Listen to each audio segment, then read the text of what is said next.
This is a Paddock Chevrolet Sports Update.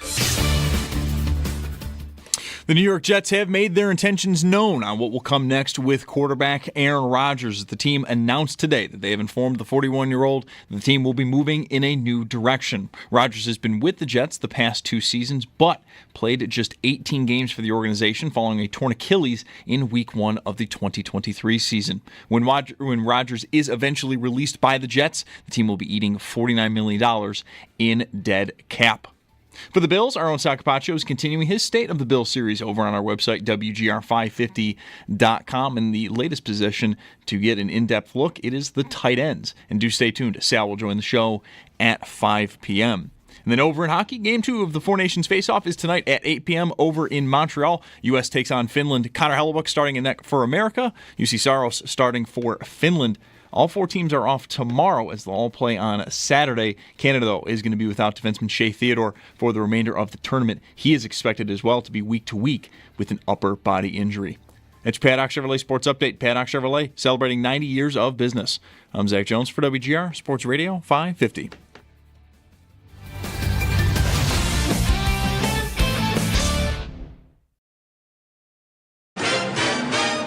It's Mike Schopp and the Bulldog. They have this Panther sound effect that is just the cheesiest, stupidest sounding thing. Big voice guy going, Panther goal scored by Sam Reinhart. Where'd you get that thing? I trapped it. Been keeping it in my bathroom at the motel, feeding it old pizza. It's Mike Schopp. If you're calm, that wondrous big cat will be calm too. But if you're scared, that beautiful death machine will do what God made it to do. Namely, eat you with a smile on its face. And the Bulldog. On WGR Sports Radio 550. Welcome. We've got Greg Wyshynski today and Sal Capaccio as well. Couldn't get Brian. Brian. Oh, Brian. Couldn't get him. Morning show got him. They did? Yeah. Today? Yeah. That's a coincidence. That's a weird coincidence. They had him maybe last week too, just about golf. Today was about the Four Nations and the golf. I didn't know that. And I thought it was kind of like, well, I asked him when his show started, the golf show, and it's March 1st. I don't know. Could talk some golf anyway. It's Thursday. Kind of a transition period in the sports calendar. Mm-hmm. And he was unavailable today, well, tonight and tomorrow. I couldn't get Brian. Tough one for us. I didn't know he was on this morning. That's so funny. Do you have something that you're dying to get out? I think in a world where we have seen absolutely every version of embarrassing public statements by team ownership about players, this one from Woody Johnson today absolutely, totally takes the cake. Okay, I didn't read it. From day one, he embodied all that it meant to be a New York Jet. Oh, my God. I'm done. All right, can we just stop there? I mean, does it mean... What? Is not going to practice what it means to be a New York Jet? Right. Manipulating the roster to get your friends on it and win 5 games? Is that it? Is it show up somewhere and have almost no hope almost immediately? Constantly be making distractions by things you say and do and then complaining that the team isn't focused on football? Right. Embraced our fans and immersed himself in our city. That is what I will remember most when I look back at his time here. He will always be welcome, and I wish him only the best in whatever he chooses to do next. Wow, that is bad. I wonder if maybe it's a joke. Like, it's so flowery for what, I mean, I understand he's the owner. I guess you got to say something. The guy's, waltzing into the Hall of Fame whenever he stops being terrible at football, which is what he is currently. And so you want to, I guess, stay on his good side or what. I don't know, like, why it's all political. From day one, he embodied all that it meant to be a New York Jet. Does anybody know actually what it means to be a Jet? No, this is what does it mean? Play like a Bill today. What? What does it mean to be a Jet? Do the Jets have like a certain standard that is like different than most teams? I don't know. That we don't know about? I don't know. That isn't a bit? That isn't a joke? I don't know. But that was... Once in a while, don't you kind of miss the Bills being terrible? Like just once in a while, just like once a month, wouldn't you just enjoy a day where like something like this would be said? And is it Brussels? Is it Wednesday in Brussels? Right. Just like in a certain way. I mean, sure. I mean, then you go back the next day. I still prefer this, the current state of things, a lot more than walking in here and Rex and Rob Ryan on a tandem bicycle, and what's going on over there exactly? Like, what are we doing? I just love embodied all that it means to be a New York Jet. It's just tremendous. I saw that like an hour ago. Zach, lead story in the sports update is Aaron Rodgers. That's official. Like that just was right front and center. That's good. Because I saw that quote earlier and I just could not believe it. Yeah, I'm right with you on that. I just hope it's I really would like to know if it's a gag on some level. He had a bet with, just like, how ridiculous of a statement can I put out there that people will maybe believe? Because this is right on the edge to me. Well, does he even write it himself? Like, probably most owners won't write their own statements. They'd have somebody, even GMs, I think, have somebody write the public announcement. Of course. This could be Brick's work.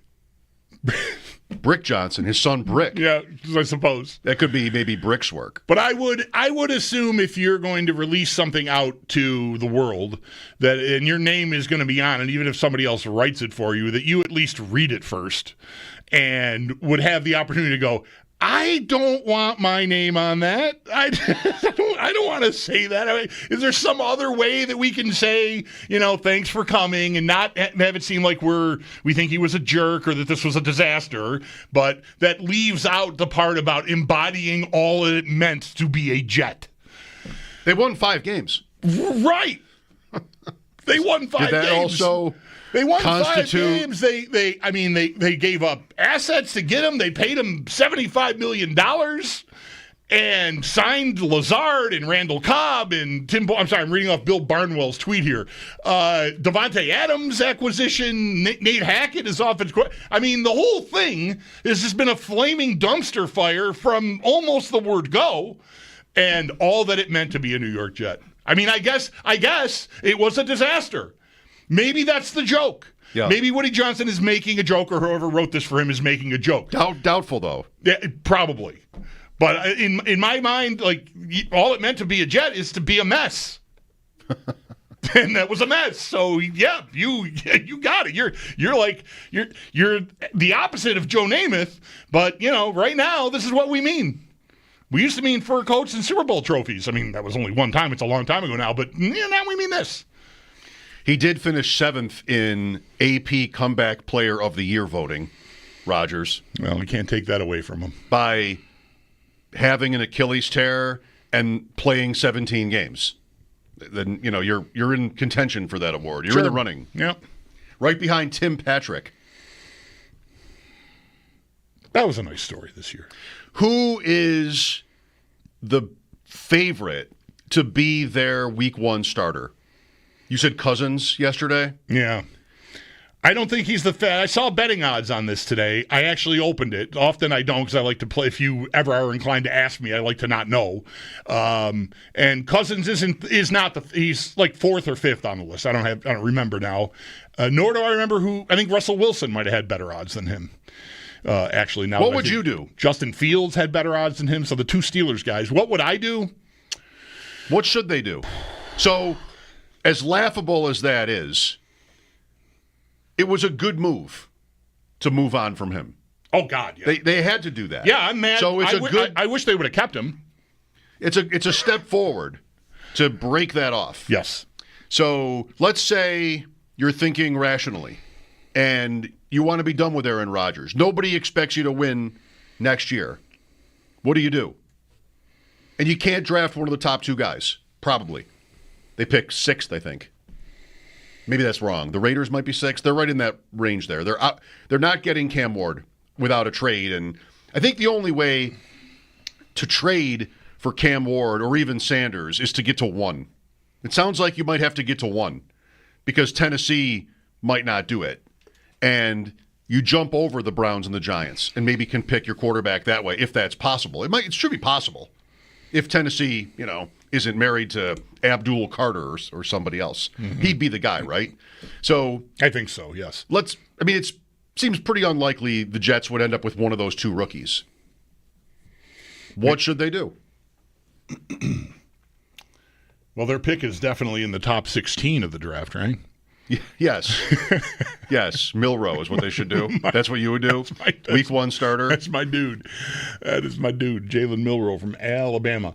I don't know. I don't know what a good idea is for them right now. That's why Cousins is kind of funny in that he's old and also had an Achilles tear before he went to Atlanta and eventually got replaced by a guy that nobody thought was going to be a first-round pick, by the way, and ended up being the 8th pick, Michael Penix Jr.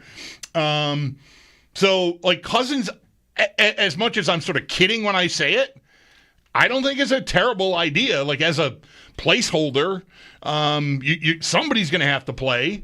So he's on the board to me as a possibility. The betting odds that I referenced go any rookie is the favorite. I mean, good luck. I mean, they could get they could certainly draft Milroe. They don't have to do anything. They might get laughed at for doing it, just like Atlanta got laughed at for taking Penix after signing Cousins, but nonetheless. So any rookie's the favorite. Any rookie. Fields 3-1, Wilson 4-1, Darnold 5-1, Cousins 7-1, and then we're into it's Trubisky is next, and then Teddy Bridgewater is on this list. Oh, right. So I'll stop there. I've gone far enough. Cooper Rush. Yeah. Is there going to maybe be a market for Justin Fields? He's up. And, Pittsburgh can negotiate with him now. Today we have conflicting reports on whether Pittsburgh inquired about Trevor Lawrence. Can I say a word on that before we continue here? Sure. So there's a report that the Steelers called about Lawrence. Who wants you to know that? Who leaks that? I think it was actually, I don't have to ask, it was actually said in that tweet that someone from inside Jacksonville, right, someone who matters inside that organization, told some reporter that the Steelers called, and it even got a little specific with what maybe the Steelers might have been inclined to offer. Later, it's reported by one of the big-timers, Pittsburgh denies making the call. Who wants you to know that? I'm guessing it's also the Jaguars. I think my best guess is that now, they don't have a GM. So it's not a current GM. They don't have that.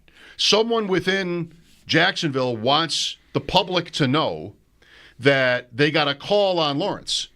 And I think you would do that because you want more people to call on Lawrence. You want to start something.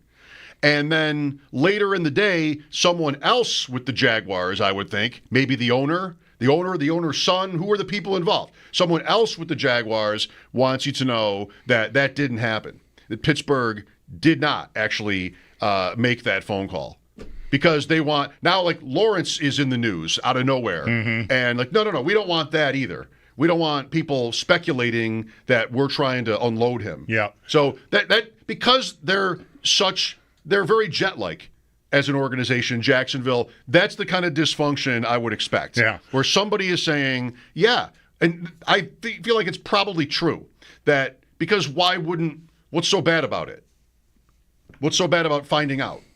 If you're the Steelers, what's so bad about it? So somebody wants you to know that call happened. Maybe they can start something and see if there's a huge offer for Lawrence. And then somebody else, probably higher up in the organization, is like, stop it. Yeah. We don't want this to be a thing. Yeah, I got two thoughts. Neither of them have to be right, but these are two possibilities to me. Whoever leaked it originally was sort of, and I did not see the details, if there are any, on how that was positioned, if you know what I mean, right? Like, did the person within the Jaguars who leaked this originally, can you believe the Steelers called us about Lawrence? Like, we're going to do that. Right, that could be one. That could be one, and then it just turns into the Steelers called, and now we're doing everything you just said. It also could be someone in the Jaguars. Yeah, you incite bidding because now teams are going to call if they think that there's a possibility you're moving a potentially very good to great young quarterback. You also, I think, run it out there, like see how it gets received by football media, by football fans, by your fans. Right? Like, it's a way to find, like, would you consider doing it? Well, it depends on what we can get, like that kind of thing. So to me, I don't dismiss anything because I think teams, maybe they want to really know, how do we should know how we feel, but we're hiring new people. How does everybody feel about Trevor Lawrence? Maybe all the people they interviewed were like, I don't know. Sure, I can work with him, but I'd rather do this. I'd rather have a clean new shot with my own guy without the baggage of a $50 million a year contract or something. I mean, it's possible. So let's see how it would go over. Like, take the temperature of the room and find out if there's an appetite within the fan base to say, you know what? Yeah, let's give Liam Cohen a new guy, and we'll start over with a rookie quarterback on a rookie contract and let somebody else pay Trevor Lawrence $50 million a year. I mean, it's nutty, but it's, you said the important thing in there. That organization is kind of a mess. So nothing would surprise me. There could be people with all kinds of agendas there. What happens if you're traded when you have a dead cap number of $133 million? What happens if you're traded in that situation? If you stretch it out after June 1st, I don't know. That's get it down under 110. That's a pretty unrealistic number. They just did this with him. Like, that would just be incredible if they were trying to get out. But anyway, so Fields, if I got to Lawrence because it was Pittsburgh, but we had Andrew on last week, and he tweeted and said he thinks Fields is the likeliest scenario. Yesterday there was Rodgers stuff with the Steelers, which that would blow my mind. Like, that's not they've had some, drama with the Steelers, but I don't think it would ever get to that level. Arthur Smith, Rodgers is going to run an Arthur Smith offense, and Tomlin's going to be subservient to him to whatever extent. Like, the Steelers are going to hand over the keys to that empire to Aaron Rodgers. That does not seem like a fit at all to me. But they're another team where it's just not obvious what they should do. They're probably not going to go with a rookie. They did Pickett, and then they got out of that and went to, eventually Wilson, but Wilson and Fields. So you go draft pick, no, that bombed. Then you go established veteran, even though he'd been bad and he was just kind of bad again. And I don't know, don't want that either. So what's next? And maybe a greater commitment to Fields is perhaps likelier than anything else that they do. Is there a market waiting for Justin Fields? The Jets or whoever you want, the Titans, I don't know, you could say the Colts, I guess, the Browns or the Giants, but the rookies are kind of waiting there for them. There's a list, and I wonder if he is. Last year there wasn't. Last year at this time he was the Bears guy, and they had the number 1 pick, and we all argued about whether they should just keep Fields and trade the pick or not. And so they decide to move him, and he goes for a 6th. What did he do this year that makes him a greater commodity than a year ago? Absolutely nothing. It would blow my mind if the state of quarterbacking in the league is in such short supply that there would be a market for him as a starter. I mean, I think he gets, he's still young enough and has still sort of been. There's flashes of the talent that intrigue you, and guys like that are just going to get. They probably get shots at it until they're in their 30s. A guy like him, so I think he's got a ways to go before he's got nowhere to sit. But the idea of a team targeting him as a number 1, I suppose he could go somewhere, sort of like when Rex first got here and we had Fitz and we had Tyrod Taylor and we had, was it Matt Castle? I guess. Where the three was, I think Fitz was still here for the start of that, and then Fitz, I think, got released, if I remember right. Either way, Tyrod was like one of three guys battling in training camp. And I was saying, like, I want him to win because we have no idea what he is, and maybe there's a ceiling there that no one saw coming, so I hope he wins the job. He did. But, like, going into it, like, the Bills didn't bring him in to be the starter. It was like, well, let's just take a look at it. And Fields could get that chance. Like, he could go somewhere and have a really good summer and end up starting. Is there... But, man. Is there a quarterback... There probably is. A quarterback like Taylor somewhere in the league? I mean, what was Tyrod Taylor before the Bills got him? I think he was a 6th-round pick, wasn't he? 5th or 6th. Yeah, I don't remember which. But like a late day 3 pick by the Ravens that hardly ever got in a game. I guess there was enough. Maybe he played a little bit. I don't remember right now. But there was enough interest in him for the Bills to, come have a chance to start. There's probably a player or two like that around the league that we're not talking about. Somebody that maybe was even a higher draft pick than that there's some interest in. Like Tyler Huntley, who has had starting opportunities, is somebody that a team might want to try on. Brissett still exists, another one. I think the only thing stopping me from saying Fields is that comp is that he was such a high pick. Like, but I think at this stage of his career, the best he could hope for would be a situation like Taylor fell into here with the Bills in 17. Or in 15, which was, we got nothing really happening. You want to give it a try? Go, look, he won the job. I think Fields, that's the ceiling right now. Going into this offseason and heading into next season, I feel like that is the best Fields is going to do. I don't have to be right about that, but it would stun me if somebody like the Jets said, you know what, come on in here and you're just going to be our starter because we don't have a better idea. So a competition, different styles, young, old, something like that. Yeah, young, old, and a draft pick. Whether it's a day 1 draft pick or a day 3 draft pick, but like somebody. I would never want to have to roll out Cousins alone after just going through Rodgers. It's just the same thing. It's the same thing without McAfee. Just like old and kind of bad, and what are we really hoping for here? To beat Buffalo this way? Like we gotta try somebody. We gotta find somebody that can make it believable that there's a future here. The coach needs it. I mean, Aaron Glenn, fine, but there's fine for you already. 2 years to get anywhere, right? It's solid. Be a little more than that. That's kind of what you have to do. And so if you're developing a quarterback, that usually takes time. I don't know. It's a weird year, I think, with all these teams. There were so many bad teams.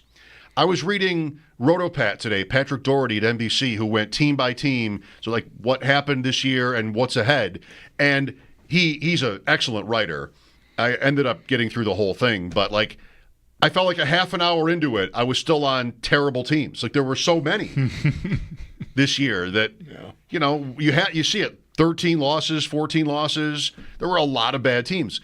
And most of them need somebody. Like who doesn't? San Francisco has Purdy. They lost maybe 11 games or 12 games, whatever that was. But everybody else is nowhere at the position. Tennessee, Cleveland, Jets, Giants, Raiders, Jaguars have Lawrence, so that is different. Saints were bad. They've got Derek Carr, and they're stuck with Derek Carr. Like the dead cap isn't quite what Lawrence is, but it's not Did you tenable. hear them today? Yeah. Oh, we love having Derek Carr. That might be, yeah. Like that's another one. It's sort of. I'm glad you mentioned that because I did see that, and that felt very much to me like the coach, like. Oh no, he's a good quarterback. I should stop at some point. He's great. He's one. I don't remember the quote, but it just was like one on top of the other, just raising the bar each time with how good he is, what caliber of player he is, and like You could have stopped with just like, we think he's a good starting quarterback in the NFL and not kept going. You have to overdo it. It's so tough. What Carr does is embody everything it means to be a Saint. That's what Carr does. Yes. He embodies, as I am the coach of the Saints for the first day, I feel like he embodies everything it means to be a Saint. Play like a Saint today. 803-0550, James Cook, the latest. I'm plugged in over here. You know, he's tweeting about the 15 mil and the scrubbing. Why can't it be scraping? Scrapping. Scrubbing the Bills off his page. You know, that's one of the oldest tricks in the book right there. And it seems like an escalation type of move when it doesn't seem like it seems like he's just been sort of doing this himself. Oh, he's having a good time. But I actually have thoughts on him scrubbing the Bills from after the break. Good. I'm glad you answered yes to my question. Do you have something? I have something too, but I'm trying to find the right time for it, where we can really stretch out. Oh, I see. Greg Wyshynski, Sal Capaccio today. Mike Schopp and the Bulldog here for your calls. We'll look for them after this timeout. This is WGR.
Into the zone. Mitch Marner scores! Mitch Marner, an overtime winner for Team Canada.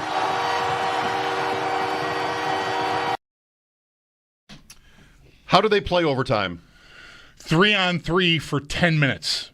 Well, a max of 10 minutes. This was 8. The goal was like just after 8 minutes. I think so. Yeah, it went on. It went for a while, and it had its pockets of just let me back up and regroup. Just like overtime in the NHL.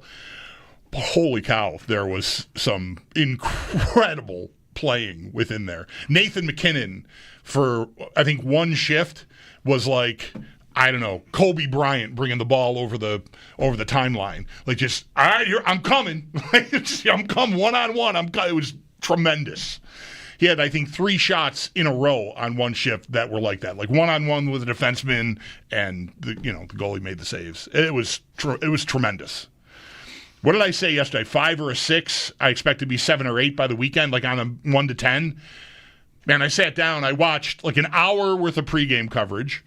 Wow, there was more than an hour worth, wasn't there? I don't know. I got to it at about 7:05 and it was on already. So I don't know if they went longer than that on TNT/Max or what. But I saw a lot of it. The game. Well, yeah, there was a lot because the game didn't start until 8:15 or 8:20.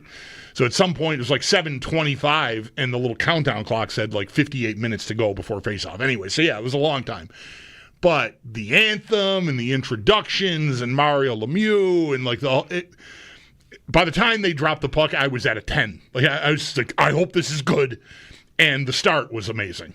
The power play goal, like first minute, less than a minute in, was just an amazing play by Crosby to McKinnon, and just it met whatever criteria I needed. I mean, it was physical enough. I mean, guys weren't getting trucked, but checks were getting finished, and it looked like everybody there really, really cared a lot. So the bar's high for tonight and moving forward. Canada-US on Saturday night is, to me, can't miss TV. I can't wait for that. I saw that Sidney Crosby was one of the stars yesterday. 3 assists, yeah, including on the winner. Score 1 goal, then talk to me. 1 goal. You want to be one of the stars of the game? Come on. Win something. It is so absolutely wild that a player of his caliber that's been at his level for as long as he's been is still at the level where he can get on the ice with McDavid, Makar, and That's McKinnon on a power play and make the play that leads to the layup goal. Like, it just... What a player. What a talent he's been. And again, yeah, to be still at that level is incredible. It was really impressive. Like, I usually am one who roots against Canada because I like in this way I like to watch the world burn, and by the world I guess I mean Canada. Like, because they get so upset because it feels to them like a birthright. We're Canada, we're hockey. And so when they get upset, it's always... It works for me, yeah. But they're so full of talent, and I don't have like anything really against any the Sabres have been so bad for so long. Like, I even forgot that I don't like Sidney Crosby. I was thinking that earlier. I'm just remember being mad at him. Yeah, or just disliking him or anything, just like caring. Yeah, remember that? It's a long time ago. Now it's just marveling at the talent. Is what I was doing last night. So, like, I did not feel... And plus, my friend John Gale is like a family member at this point. He really cares about Canada winning. And so, like, I don't want to root against him, So that mixes me up a little. I end up just watching it I don't really care who wins. I think U.S.-Canada will be different. I think it'll be hard for me not to be rooting for the U.S. But last night I was not... pulling outside of like hoping Dahlin would do a thing that he never even saw the ice in overtime, Dahlin. But I was like, boy, if he could, he had a play, he made a really nice goal mouth pass, I think, while the game was tied, that could have been like a go ahead goal in the third period. Short of wanting him to do something really cool, I don't really feel like I have a horse in the race. I just want to watch the great hockey. Well, I guess considering that the Scotties Tournament of Hearts opens tomorrow, this will be one of the top sporting events of the next few days in Canada, this tournament. I believe so. It can't be won against it can't be over the Scotties. Yeah, okay. It could be right, 1A, 1B. 1A, 1B. So are the Scotties on TNT? The Scotties are on Twitch? TSN. Are they on Twitch? And Twitch. And with us. Bravo. I don't know if we're going to get them. I meant to find out or try to find out. I didn't find out. I'll have to do that. Whether you can. Last year, for the first time, you could watch the streams live in the States. Oh, okay. Otherwise, I'm going to have to use my time off next week to just get a motel room in Canada so I have access to the Scotties on TSN. Kids love that. I thought, oh, they will. They'll have their phones. I thought about Thunder Bay for 5 seconds. The tournament is in this is curling. The tournament is in Thunder Bay, and I asked you, where's that in proximity? Just the Sault Ste. Marie, and I read, Sudbury. Like you go to Sudbury, and then like you keep going to go to Sault Ste. Marie, and on TSN their article it said you go to Sudbury, then you go 11 hours north. Right. Yeah, I thought I mentioned Sudbury to you. I thought I bet it's north of Sudbury because Sudbury was like halfway to Sault Ste. Marie, and that's like a 9-hour drive. Like left, you hang a left and start going around the Great Lakes from Sudbury to Sault Ste. Marie, and Thunder Bay is 11 hours north of there. Wow. Yes, it's a 16.5-hour drive according to Google Maps. In Ontario, it's like north of Minnesota. I can split that up. Give my kids half.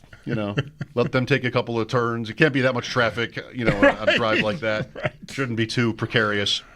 Let's go to the calls here. Zach is next. Hello, Zach. Hey, guys.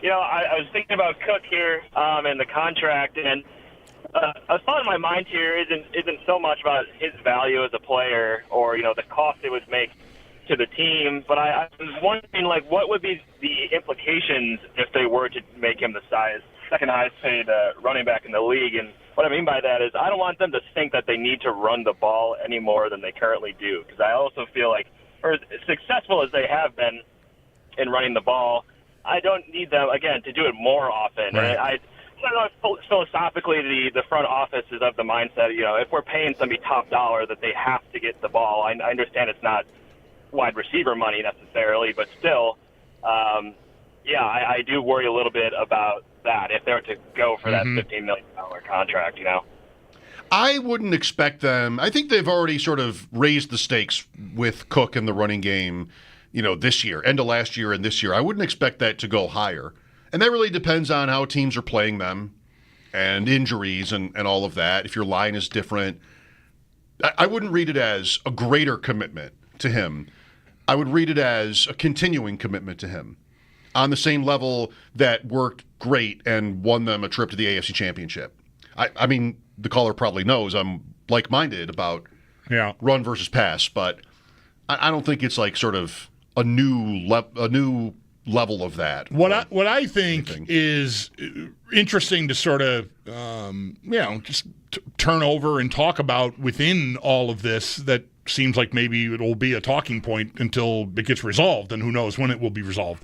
The next clue, I don't know, James Cook can drop hints on social media day over day here, and that can lead us in one direction, but we're a couple of weeks out from the Combine, and the Bills hierarchy will speak at the Combine and surely will be asked about what their feelings are on how to proceed with James Cook. Both Bean and McDermott will speak at different times during that week, again, 2 weeks from now. So we'll hear something.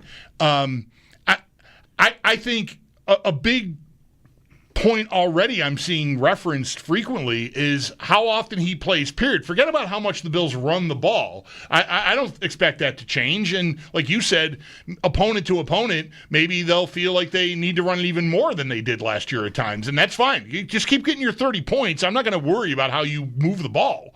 But he didn't play 50% of the snaps. Like that is, to me, a thing that's in the way of paying him a top of market contract, because he's not a true one. He's not a horse. He's not built like that.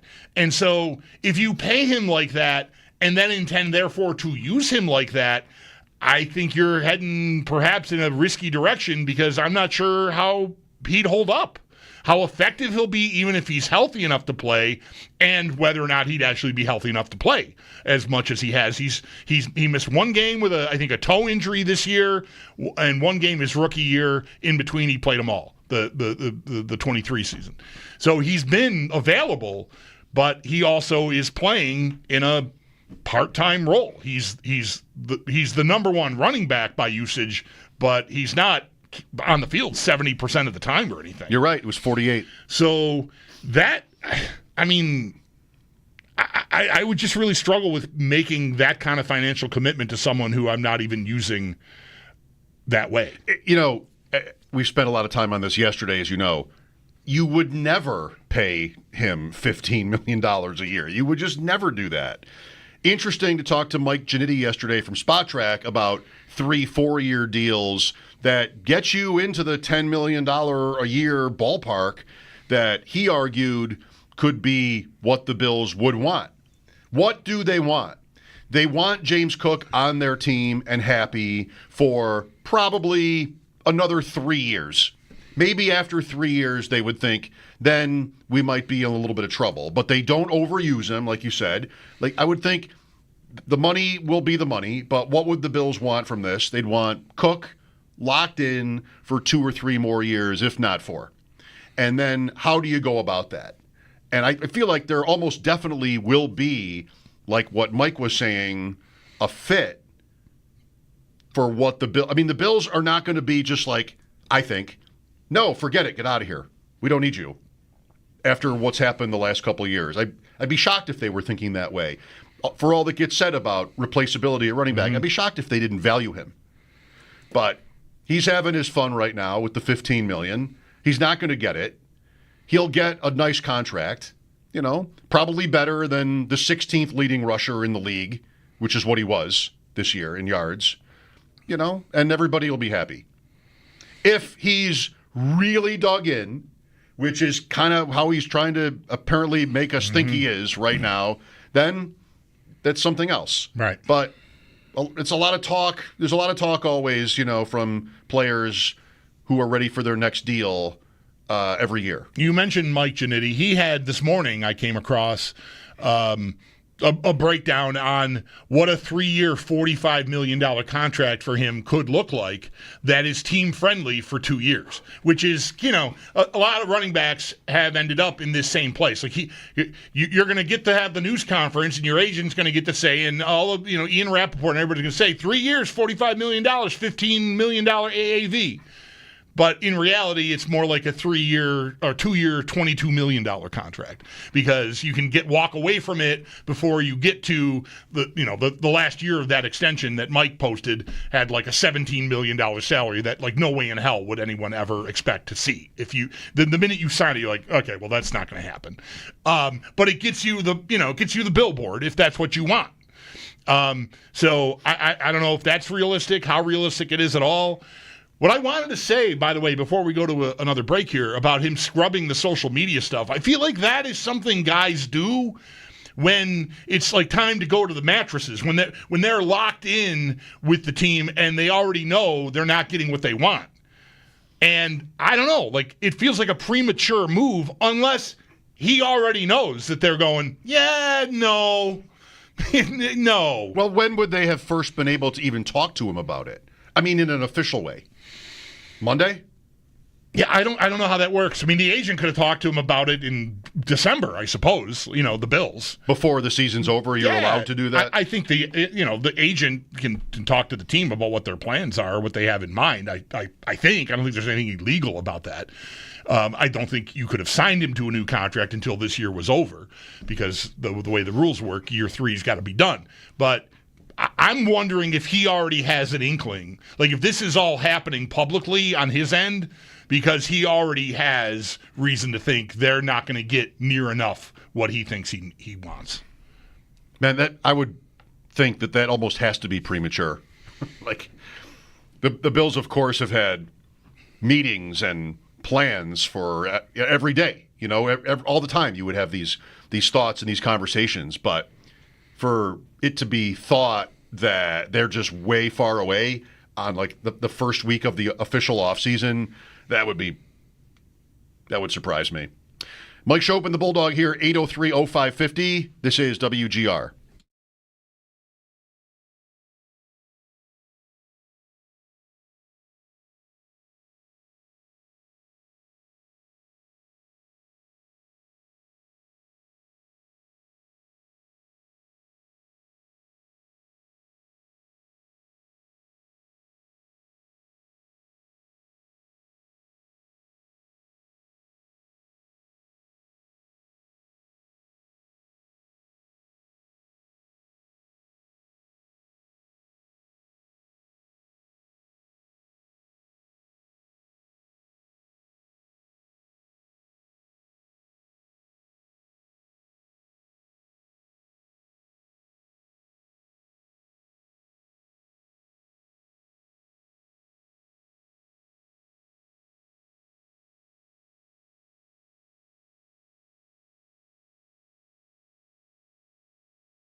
I want to start making a list of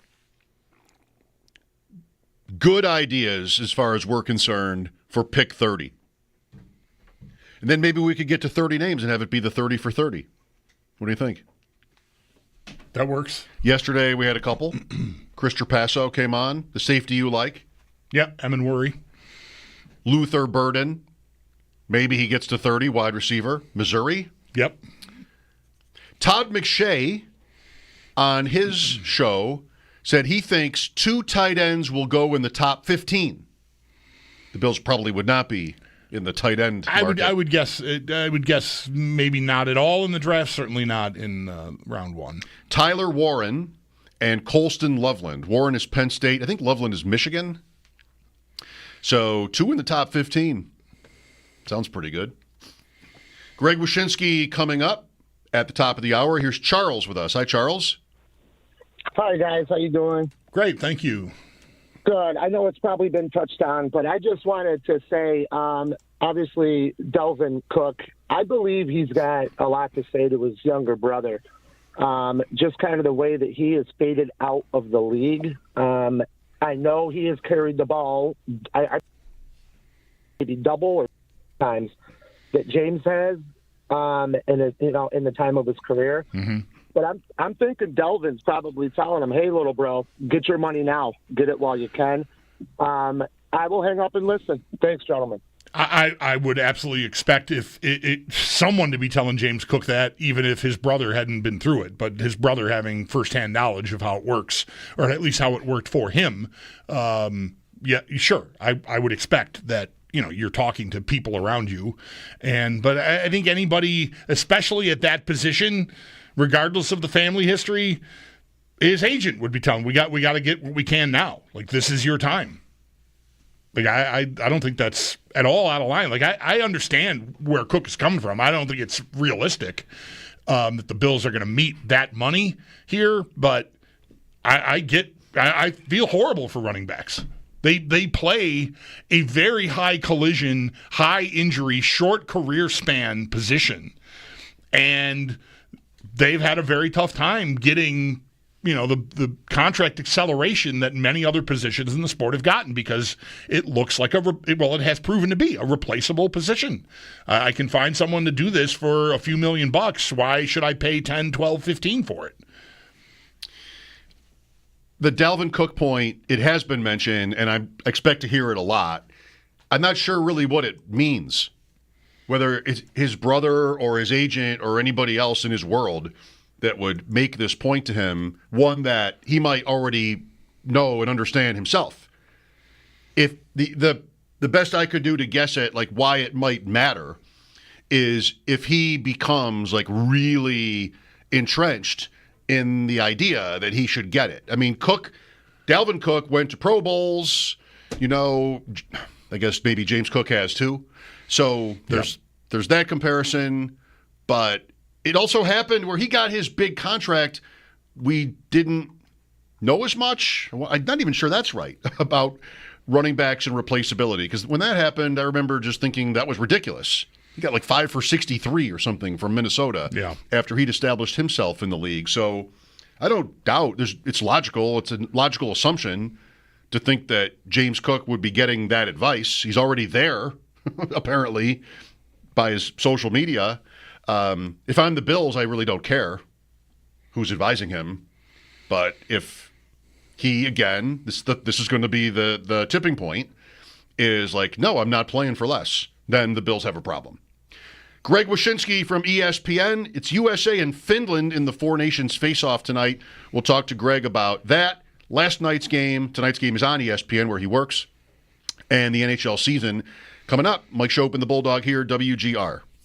Call or text WGR at 803-0550 or post on X at WGR550 and get connected to the home of the Bills. Brought to you by Northtown Kia. Check out the 2025 Kia K4 sedan, named finalist for the 2025 North American Car of the Year. Mike Schopp here for Woodchuck Tree Service. They did a great job for me a few years ago.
have made their intentions known on what will come next with quarterback Aaron Rodgers. The team announced today that they have informed the 41-year-old the team will be moving in a new direction.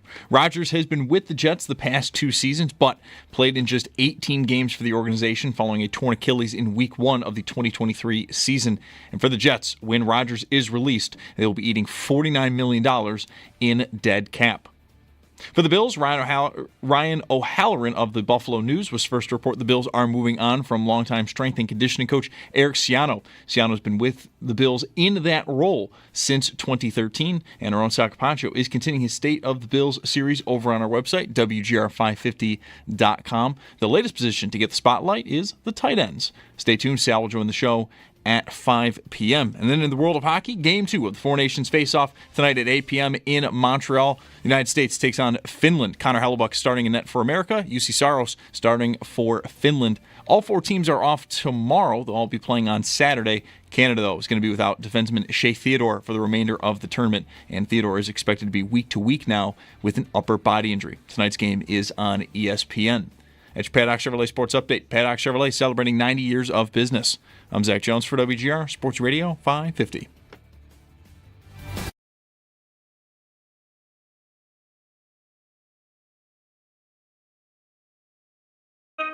It's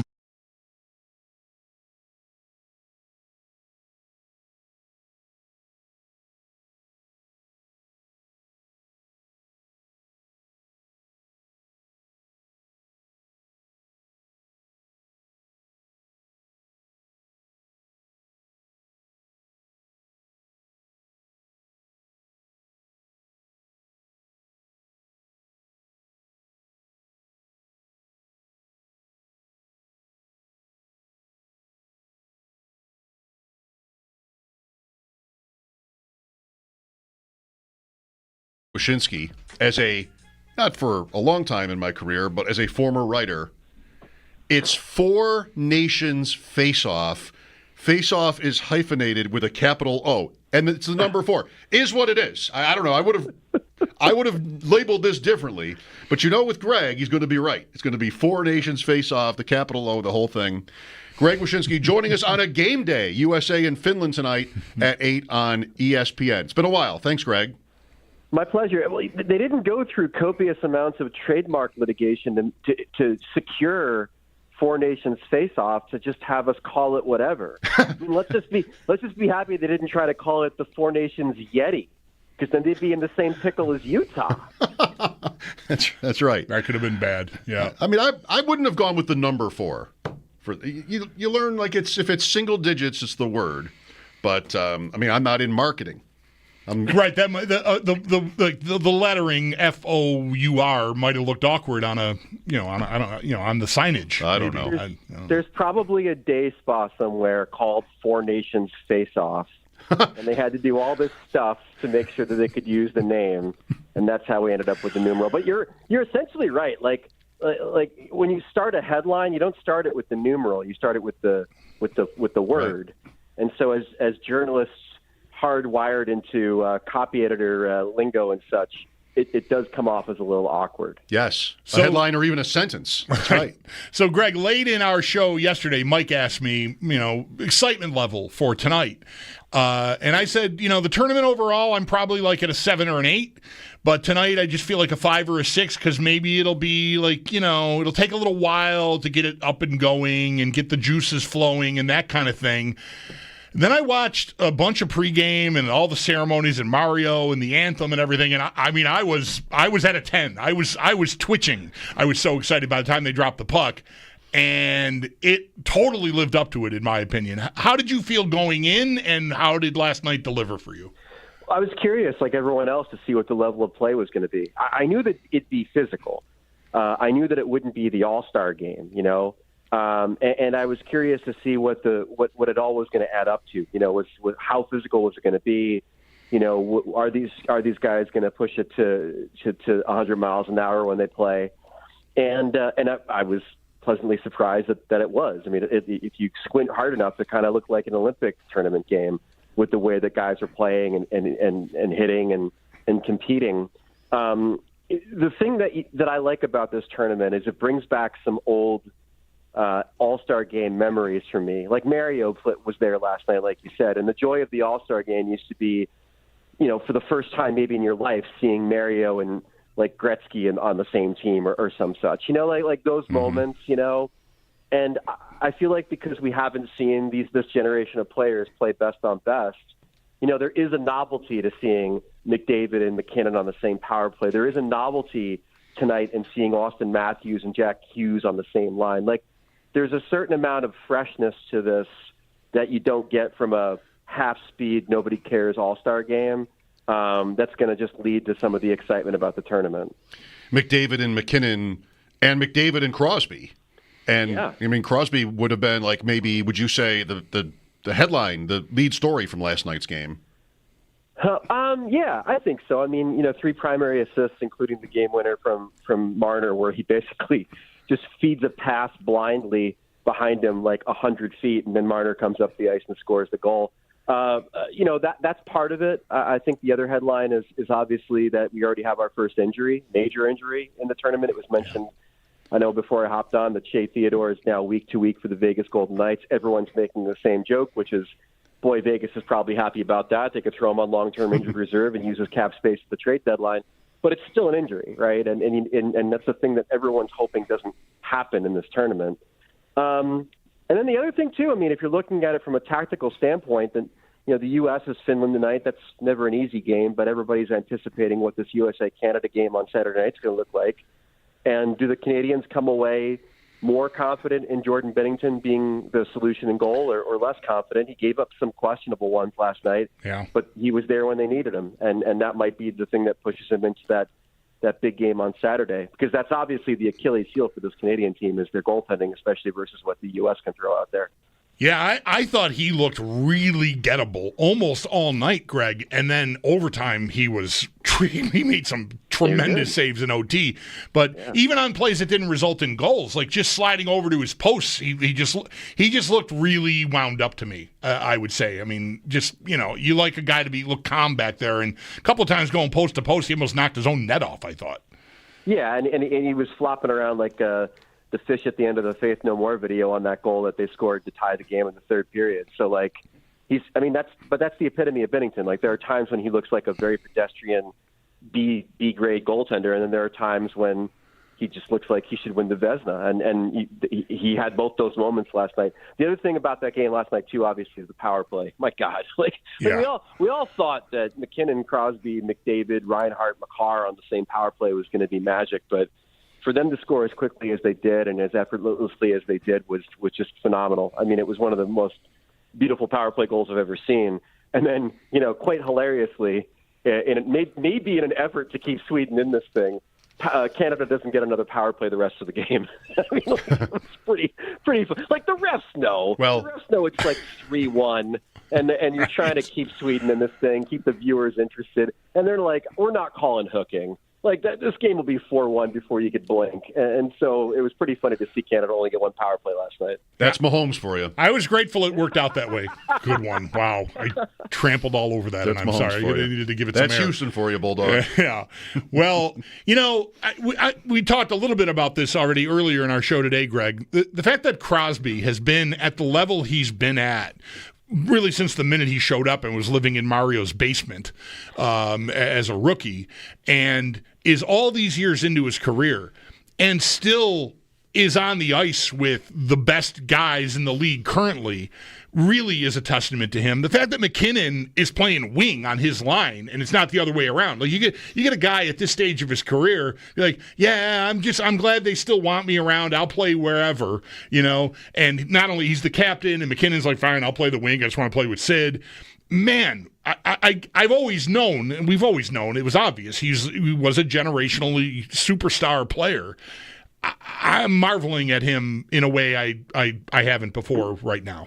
Yeah, he's the most complete player of my generation. I mean, there's arguments who's the GOAT and whatever with Mario and Gretzky and others, but I mean, like Sid's so good at everything, and he's made himself better at the things that he was not good at when he was younger.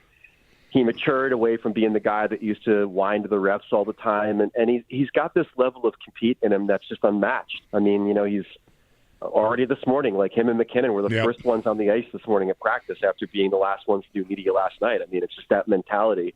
And again, like he wears the captaincy for a reason. It's because he's a tone setter, and the way that he plays is kind of the way that everyone else needs to play and needs to compete. And that's why I thought it was funny that people were like, oh, what's the quality of play going to be here? And I'm like, do you actually think Sidney Crosby could put on the Maple Leafs and not, go all out to try to win these games? Like, he clearly was.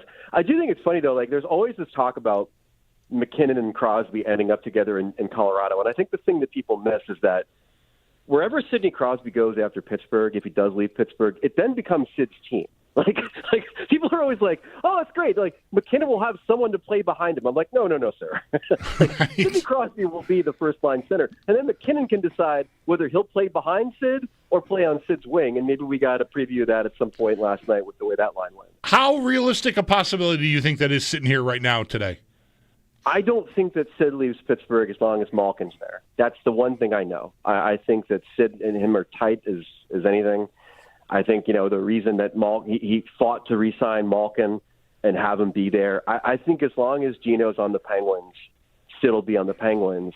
And then if you talk to people that are around him, and I know Sid, but I don't have the kind of relationship to know this inherently, but I know people that know him pretty well.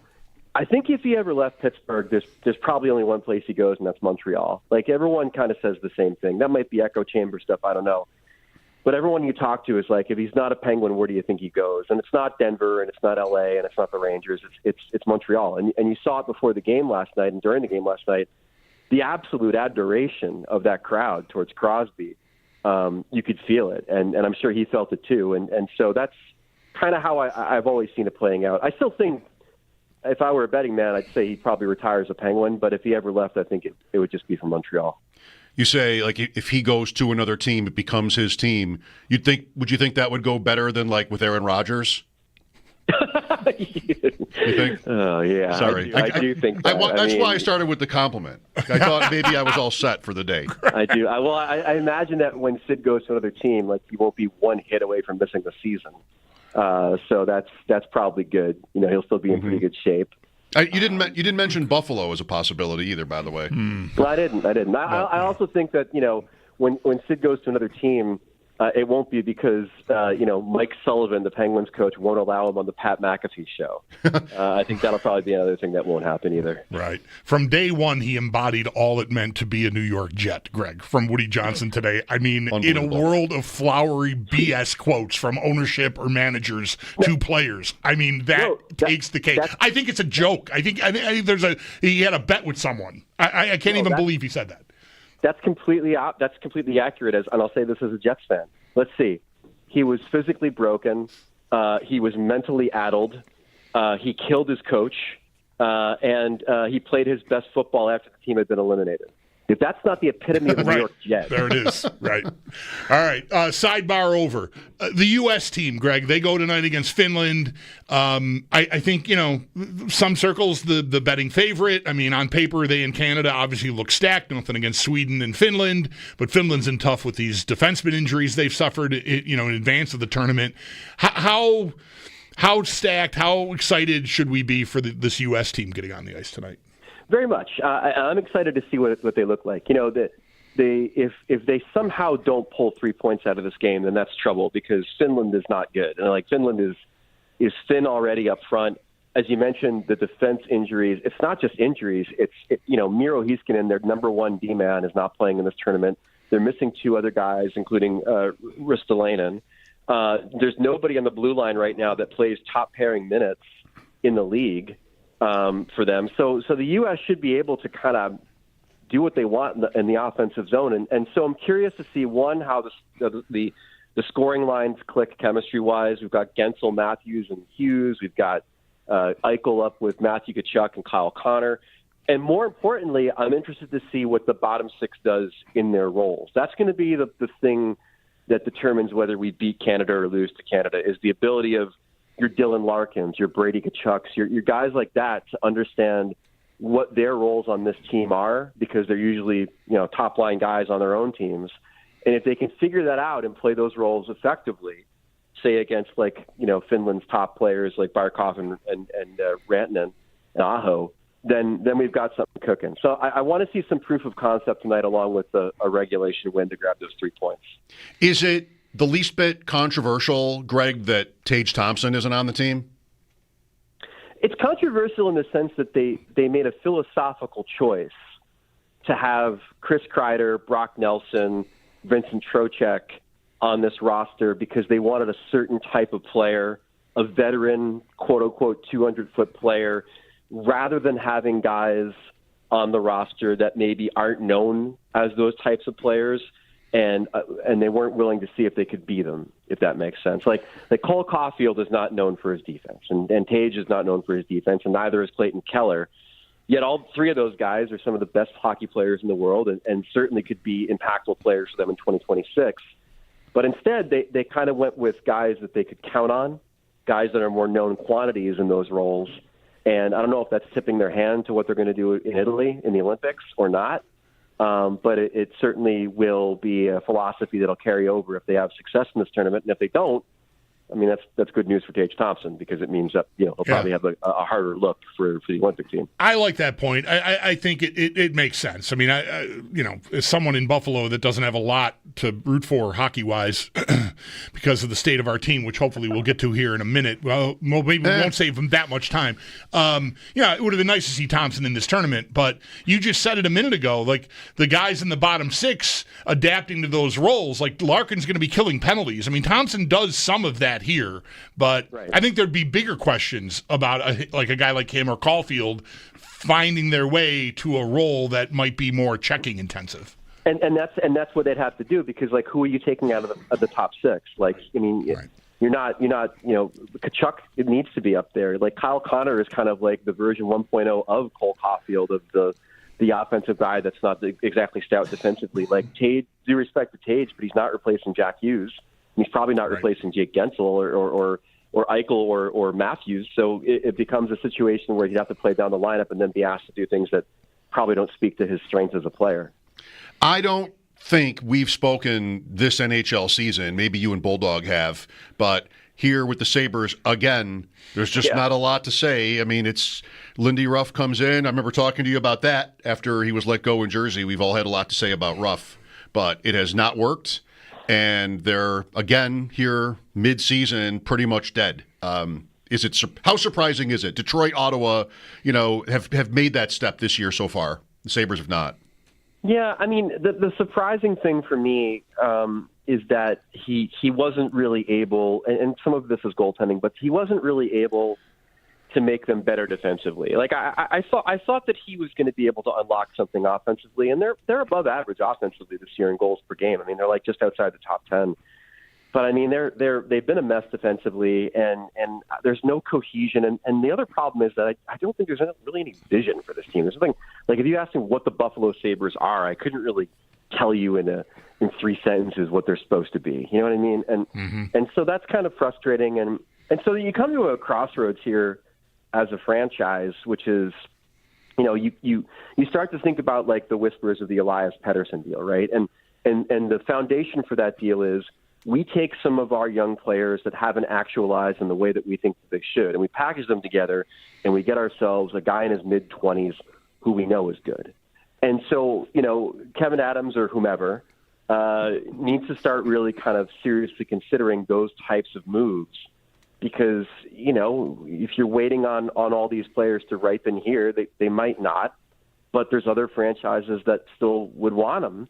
And would be willing to ante up for them, maybe a player that they don't want to pay a long-term contract to, for example. So those are the types of moves you have to start thinking about with this group, because obviously, doubling down and tripling down and quadrupling down has not benefited anybody. I'm interested that you brought up Pettersson, because from 5,000 miles away, JT Miller getting traded looks to me like Vancouver made their choice. One of them was getting voted off the island. They chose Miller. He goes to the Rangers.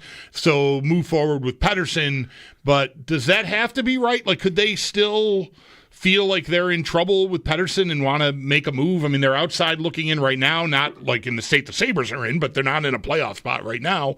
You think Pettersson could still be moved? Yeah, absolutely, but not immediately. Like, I think that this move is to give him some runway, and it might extend beyond this season to find his game and be the guy. Because, like, at the end of the day, I think they see him as, because of his age, because of the contract they gave him, and because of his history as a 100-point center in this league, they see him as being more important long-term to their success than JT Miller, and that they're hoping by draining the toxicity out of the locker room that was, hurting him as a player and as a person, that he can refine that game. But it's not like they weren't talking about trading him.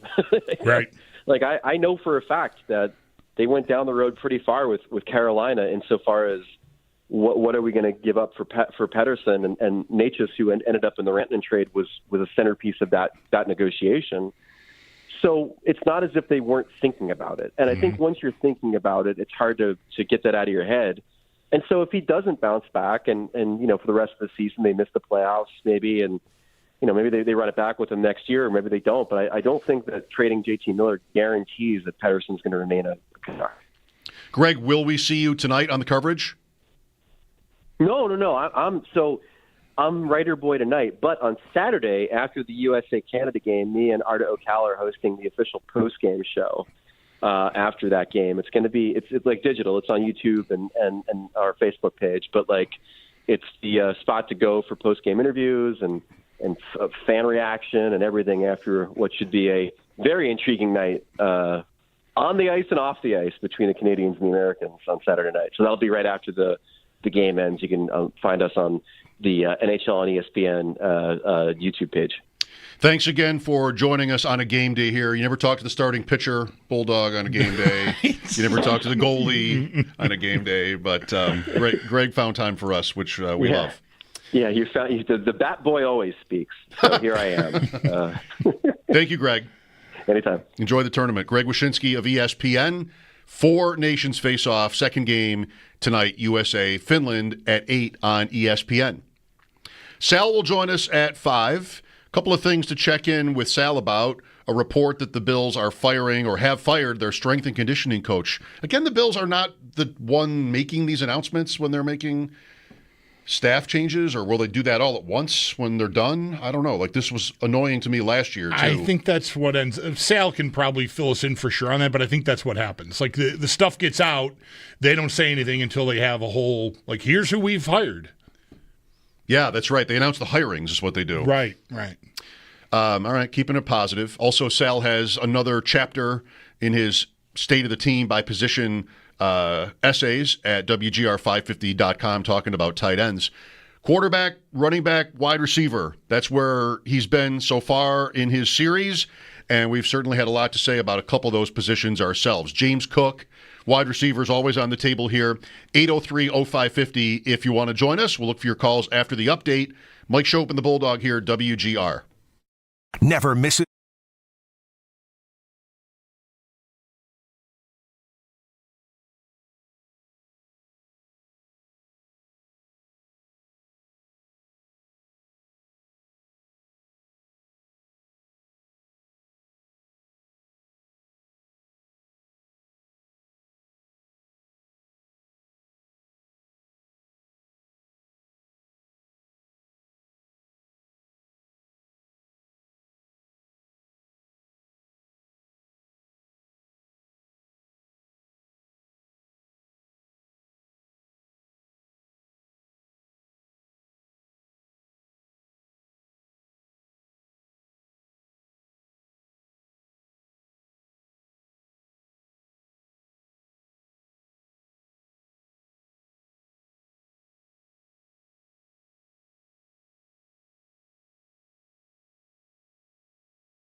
end very soon after just 18 games played with the organization. The team did announce today they informed Rodgers that they would be moving in a new direction, and when they do so, the Jets will be eating up $49 million in dead cap space. For the Bills, Ryan O'Halloran of the Buffalo News was first to report the Bills appear to be moving on from longtime strength and conditioning coach Eric Ciano. Ciano has been in that role with the Bills since 2013. And then our own Sal Capaccio, he's continuing his State of the Bills series over on our website, WGR550.com. And the latest position to get the spotlight is the tight ends. Do stay tuned. Sal will join the show in just about a half hour at 5 p.m. And then over in hockey, Game 2, the Four Nation Faceoff tonight at 8 p.m. in Montreal. The U.S. takes on Finland. Connor Hellebuck starting in net for the U.S., UC Saros starting for Finland.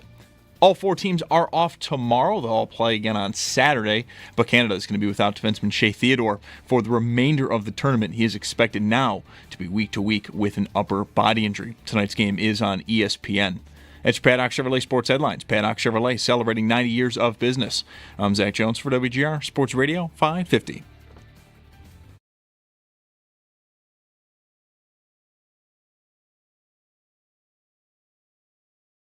Lock a player like that up. You can't let him lead a building. He's still fresh. And I think keeping him and Josh Allen together, I think that's the future of the offense. You know, you drafted Keon. You know, you got all the puzzles put together right there. And I think he's just still scratching the surface. He's still a young back. And as you look at his numbers, they only on the rise. They steady going up. So for me, when you look at a young player and you get a young talent like that, I think you got no choice but to lock him up for the next few years and give him that comfort of you're here, you're Bill. You know, let's go keep winning. Who other to advocate for James Cook getting paid by the Bills than Cook's brother, Dalvin Cook, right there, WKBW sound. A classic. Imagine if he said the opposite. Clip. Imagine if your brother, like, nah. I mean, I feel like you signed a contract. You should honor it. And then when the time comes, when your contract is up, you know, politely ask if you can have a meeting, just a conversation about, you know, whether maybe you guys could do a little better for me. And furthermore, if I were running a team, I would draft running backs every 2 years, so I already have a new guy in the pipeline to replace the other guy when he wants too much money. The one thing I'd never do is give him a big contract. Why would anybody do that? If you look at my example, I'm Dalvin Cook. I'm still running with this. If you look at my career, you can see how well it worked out. Right. For the team that made the huge commitment to me right. After I was pretty much bad. You can see how well that worked out for me and for the Vikings. That's really what matters here, is how well it worked out for the Vikings. It was, by the way, I looked at this yesterday. I don't have it memorized. I could access it again relatively quickly, but all I want to say is it was the same time in his career that he got the contract. It was between year 3 and year 4, Dalvin Cook got paid by the Vikings. Was he up, though? So no, he wouldn't have been up. No, it would have been a 4-year, and he wasn't a first-round pick either, I don't think, was he? So, 4 years. So, with a year left, same scenario as we're looking at with his brother James here with the Bills. Through 3 seasons, eligible for an extension for the first time. The Vikings seemingly couldn't wait to do it and did it. And that was pretty much almost the end of him as an effective NFL player. Pretty much. He was pick 41 in the 2017 draft, Cook. A lot of running backs. It came up yesterday with Fournette, McCaffrey, Cook, and after him, Joe Mixon, all in the top 50 picks that year. Sneaky Joe had it this morning, and I went looking and for some reason couldn't find it. I guess I must have hit the wrong button or something. But a caller already in the first hour of our show today alluded to it. Dalvin Cook, by the time he got that contract, had just way more wear and tear. Like, James Cook has never been a number one back. It was a thing that was curious about the selection in the first place. Maybe one of the reasons Brandon Beane even referred to him as a sub back when they picked him. They looked like a passing game, third down back type pick, maybe, when the Bills made the pick. And that's how he was using college. He was never the workhorse back at Georgia. And Dalvin Cook was not that. He was a guy that got the ball a lot in college and was on the field a lot early in his career in Minnesota. The Bills have used Cook much less than his brother was used, for what that's worth. I mean, that to me is not a reason why you should just pay him the $15 million he seems to want, but it is in his favor of having some longevity and the cliff maybe not coming as quickly as it came for his brother. By the way, third round in 17, Kamara and Kareem Hunt. It's good draft class for running backs. Let's go to Sam next. Hi, Sam. Hi, thanks for taking my call. Just wanted to chat a bit more about the Four Nations Faceoff, and I thought Bulldog was bang on when he explained just the caliber and quality of play on best, and just the speed of the game, and it kind of makes you wonder, why can't we have more NHL games like that? Maybe there's too many teams, I don't know. But my question for you guys is, obviously being a Canadian, I'm pulling for Team Canada. But to be honest, I wouldn't mind if say an Austin Matthews with the U.S. or William Nylander with Sweden, they end up winning. What does that do to kind of coming back to your team, right? Getting ready for a playoff run. I've always been a fan first of my team, which is the Leafs, and sort of country second, and maybe that's weird and awkward up here in Canada. I also don't watch the Scots Tournament of Hearts, but I digress. So I'm just wondering whether or not you think, and I know the Sabres have 3 guys in the tournament, what you think an impact might be on a player in the dressing room, their locker room, winning it all, coming back and parlaying that into some chemistry and some real push for the playoffs. If you're thinking that there could be friction, that would really surprise me. I mean, these guys are pros, and they're from the countries they're from. But if something were to happen during the tournament, like if Matthews or Nylander did something to the other, during the series, during the game they'll play, or they could conceivably play in more than one game. Of course, if they both make the championship game, like a cheap shot, something like that's a different thing. But like, they just go through and play, and one team wins. I don't think Austin Matthews is going to be like looking at Willie Nylander sideways because Sweden won the gold medal, or not even the gold. Well, they are getting medals, but the cup itself. So I don't think it would be an issue. I think it would be ridiculous if there were anything, weird, other than what you said, I guess. And I also think I couldn't fathom not putting team first, as a fan, over rooting for the United States in this. Mm-hmm. I don't care if they win. Like, it's Eichel. I'm done rooting for that guy. Right. Matthews and Eichel? No, I mean, definitely more about how the Sabres do. You can't possibly compare an NHL regular season game to this. If you get the very best players and they're motivated, I meant to ask Greg what he knew about financial incentives in this tournament, and maybe he did know something, but I kind of want to assume that they're pretty good for these guys to get them off the beach and to play, and you got pretty much everybody that was asked to do it, as far as I know anyway. Yeah. I believe there is a stipend. I don't know if it's universal across the board or was negotiated like by the individual guys, but I believe there was an appearance fee in not in so many words. And then I think there is also a prize pool for the winner and the runner-up. But I don't know how lucrative any of that is. But I did read that there was a stipend paid to players to appear. That would make sense. Yeah. Of course, you're not going to get. I mean, even in the playoffs. I mean, you've got 4-line teams, and you're lucky if you've got, like Zibanejad. When you're watching a Ranger game, he's one of the best players on the ice. Last night, he might have been like the 12th best player on the ice. It might be stretching it, but still, you just have so much talent. I mean, it's just line after line of guys coming out. Like, you sit down to watch the Edmonton Oilers, and once you get past McDavid and Draisaitl, if they're on separate lines, it's like, okay, got to refamiliarize myself with what their depth chart looks like. Who are these guys? last night, I mean, those guys are star players in the league. You're going to get a different caliber of play all around when you've got that much talent on the ice. Didn't know he was from Sweden. Zibanejad. Yeah. Tonight, if I watch, it'll be like, oh, that guy's American? I wouldn't even necessarily know who's American in the league. Some, yes. Jack, yes. Mostly I know that, but not the whole team.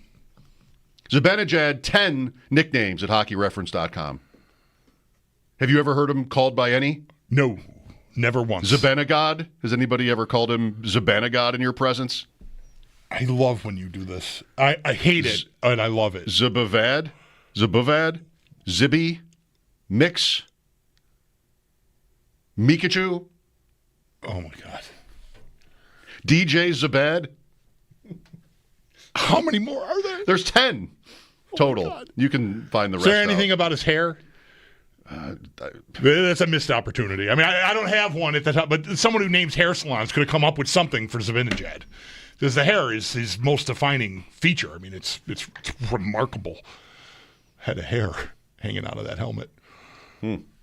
Flowing. Mickey? Looks soft. Miklo? Oh, my gosh. Lou is with us. Hi, Lou. Hey, guys. Nice talking to you. Bulldog, I was like you. I was thinking, oh, man, this is probably going to be another all-star game, like boring and nobody touch anybody like basketball. And what I saw was like, man, I'm all in this. It's amazing.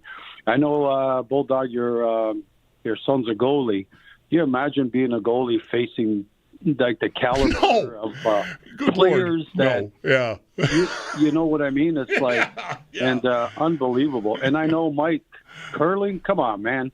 It's like I know curling. I like curling, but you can't compare it to hockey. Like you gotta get more into hockey, man. You know what I'm saying? It's a great sport, and I know you used to like the Leafs, and now you're Sabres all the way. But just seeing those guys play like they did, it was like this beats, man. The only team that's missing is Russia, but unfortunately, we know the reason why. And simply a matter of the fact that the curling ice is pebbled. I think hockey would be better if the ice were pebbled. That's really what I want to see. Just make it interesting, finally. My son was a goalie, by the way. He's now a goalie coach and works here. So the goalie days are like, but no, I mean, I definitely feel that when I'm not far enough away. It's been 3+ years now since he played at all. And when I sit down to watch a game like that, I'm thinking about the goalie and what the anxiety level you would have. Just, this guy, Swedish goalie standing there, the game's not even a minute old, and here comes this power play, and it's 5 of the best living players on earth. Okay, have fun. Good luck to you. Still 4-3. Yeah, no, it was great. He played great. He was much busier than Binnington, but it was. And I was not thinking. By the way, the caller, mischaracterized a little. I said this to Greg Wyshynski. I was like a 5 or a 6 last night. I wasn't like an all-star game. I wouldn't even watch anymore. Like I'm a 0 on an all-star game. Like I just don't. It's not going to do anything for me. This I was expecting to hold my attention. And it scored way above that. But I was not expecting it to look like what an all-star game looks like at all, myself. Thanks, Lou. Getting connected with the fans brought to you by Northtown Kia, Western New York's #1 Kia dealer. Shop online at northtownkia.com. Sal at 5. Mike Schopp and the Bulldog here for your calls at 803-0550. This is WGR. This hour of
Coming up, USA Finland in the Four Nations Faceoff tonight at 8. Mike Schopp and the Bulldog here. I had a really nice time this football season spending Wednesday mornings with Matthew Collar on his Purple Insider podcast. We did a fantasy theme show together each week, and he made a great point yesterday. We were talking about quarterbacks before, and Sam Darnold will be somewhere. I feel like he shouldn't be in Minnesota, but I don't know. Like, there are probably going to be interested teams. Think about their season. So they had a great season. They ended up at 14-3. They go to week 18 at 14-2 at Detroit, which was 15-1. No, 14-2. They both were the same. The Bills beat Detroit. I think they're both 14-2. Winner gets the 1 seed. Right. So a lot to play for the Vikings. The Rams were the 3 going into that week. They decide to bench their guys. Another name for our list maybe started this game in week 18 for the Rams, Garoppolo.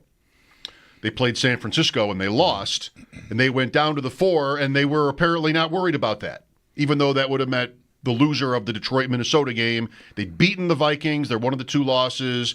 And they played Detroit tough, and they played them in the playoffs pretty tough last year. So the Rams make that bet. We'll take week 18 off. The Vikings, and I don't blame them, we're not going to do that. Right. They had a chance at the 1 in the bye, so they went for it. Had they lost 1 game, Matthew picked the Seattle game, a Seattle game that they won, where Darnold made this kind of amazing play to win it. Let's say he doesn't make that 1 play, and their Week 18 game against Detroit is meaningless. They can't get to the 1. So the Vikings take the week off. Maybe the Lions do too. And Minnesota is rested going into L.A. And, maybe that's the difference between winning the game. That's a leap. Sure. But if they do, here's Darnold now. He does not have the Lions beating. I mean, everybody was scoring on Detroit. Week 18, Minnesota couldn't do it, and he looked lost. Then the following week in the playoffs, more of the same. Instead, it's 1 game, not 2. Maybe they're in better shape to win that 1 game, and think of how different all of it would be had they just lost, had they been smart enough to know to lose one of those games during the season. But they didn't. And bad draw, getting the Lions there.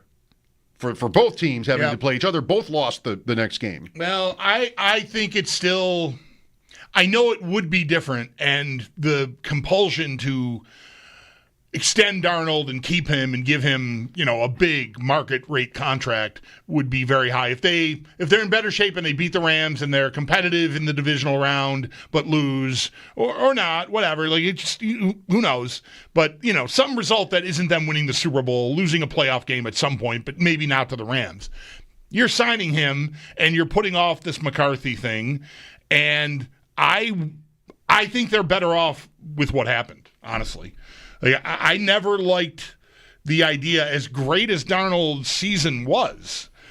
I was always nervous for them. I mean, whatever. I don't have a skin in the game here, but I never thought it was a good idea to give Darnold that contract for them because they've got a guy that they like. They've proven they can develop make a quarterback work.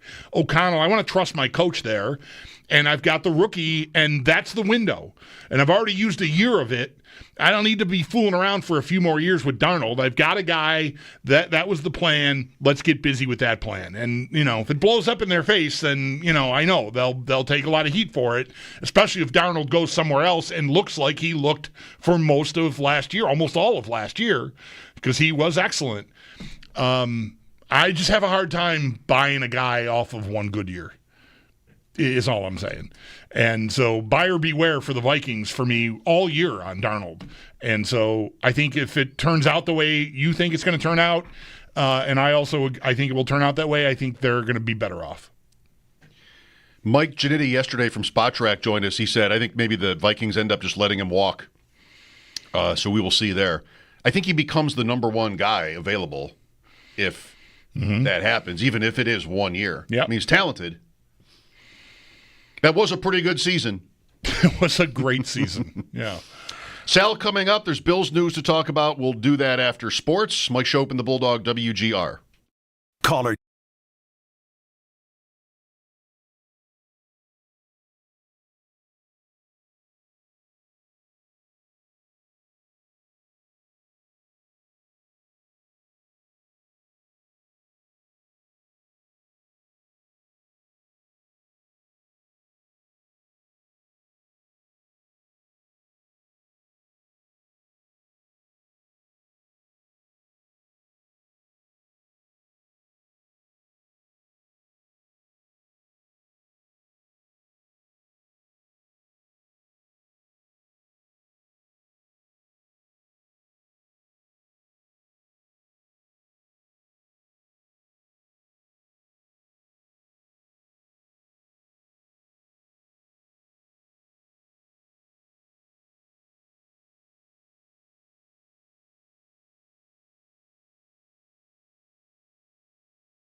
Radio 550 WGR.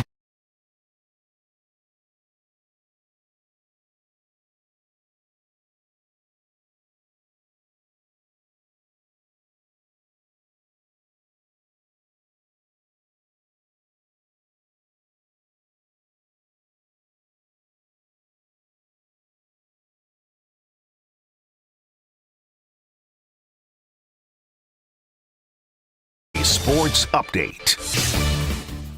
The New York Jets have made their intentions known on what is to come next for quarterback Aaron Rodgers. And the team today announced that they have informed the 41-year-old they will be moving in a new direction. Rodgers has been with the Jets for the past 2 seasons, but played just 18 games due to a torn Achilles in Week 1 of the 2023 seasons. When Rodgers is released by the Jets, the team is going to be eating $49 million in dead cap. For the Bills, Ryan O'Halloran of the Buffalo News was first to report the Bills are moving on from longtime strength and conditioning coach Eric Ciano. Ciano's been in this role with the Bills since 2013. And Aaron Sacapaccio, he's continuing his State of the Bills series over on our website, WGR550.com. And the latest position to get the spotlight is the tight ends. Do stay tuned. Sal will join the show next. In hockey, Game 2 of the Four Nations Faceoff is tonight at 8 p.m. in Montreal. The U.S. is taking on Finland. Connor Hellebuck starting in net for America. UC Saros for Finland. All 4 teams, though, are off tomorrow as they'll all be in action on Saturday. Canada is going to be without defenseman Shea Theodore for the remainder of the tournament, and he is now expected to be week to week with an upper body injury. Tonight's game is on ESPN. It's your Paddock Chevrolet Sports Update. Paddock Chevrolet celebrating 90 years of business. I'm Zach Jones for WGR Sports Radio 550.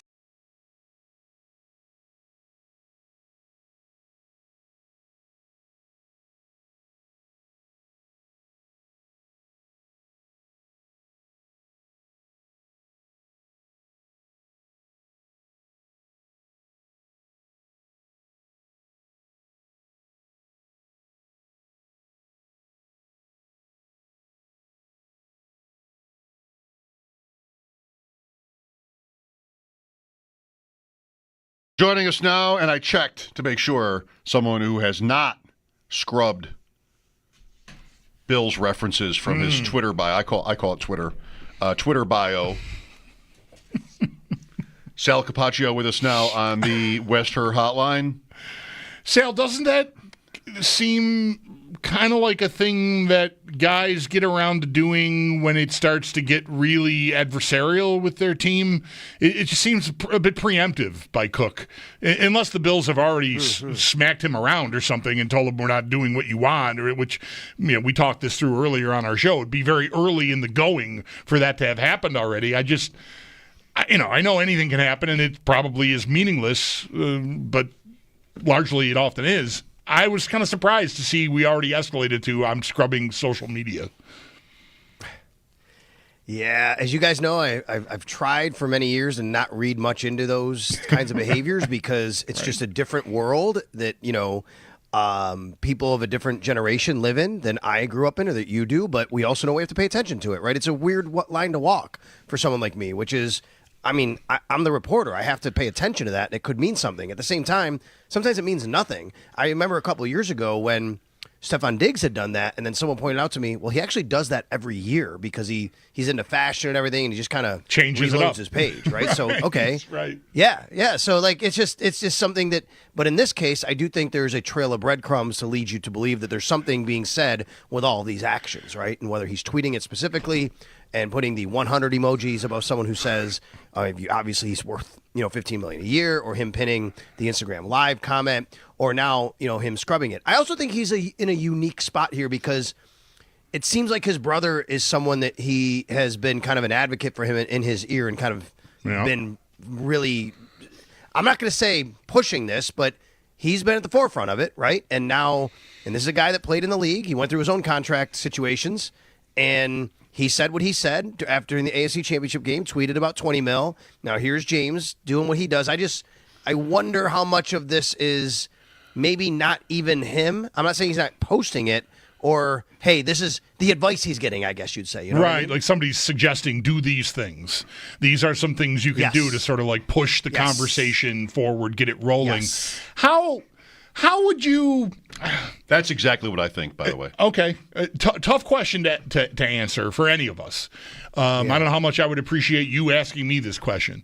How aware of any of this do you think the Bills are? And I don't know, are they maybe like you? Like, I got to pay attention to it because it's part of my job, but maybe it doesn't mean anything. Like, I don't know. Like, Cook already drawing a line in the sand seems like, to me, it wouldn't go over great with Brandon Beane and Sean McDermott. Like, can we just calm down here? Why are we already at, like, wherever we're at here, like DEFCON 1. Maybe 1 is too strong. Why are we at DEFCON 3 already? Like, it's only a couple weeks after the season ended. Yeah, it's interesting because, first of all, to answer the first part, how aware?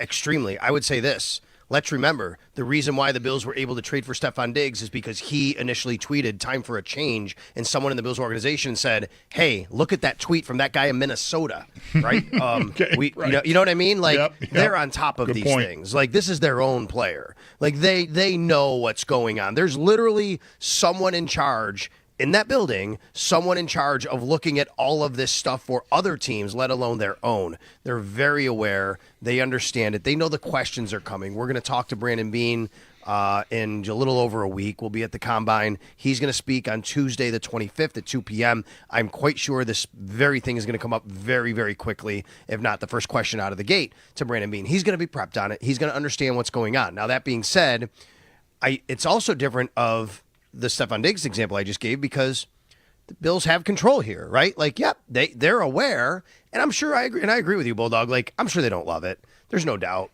They also know that it's part of the business here sometimes that things like this kind of happen sometimes. So, my thought is they've been at this long enough where Brandon Beane's probably not in some sort of panic mode somewhere. He might not like that it's happening, but he also isn't going to suddenly disrupt his own process of what he had planned on how to go about this.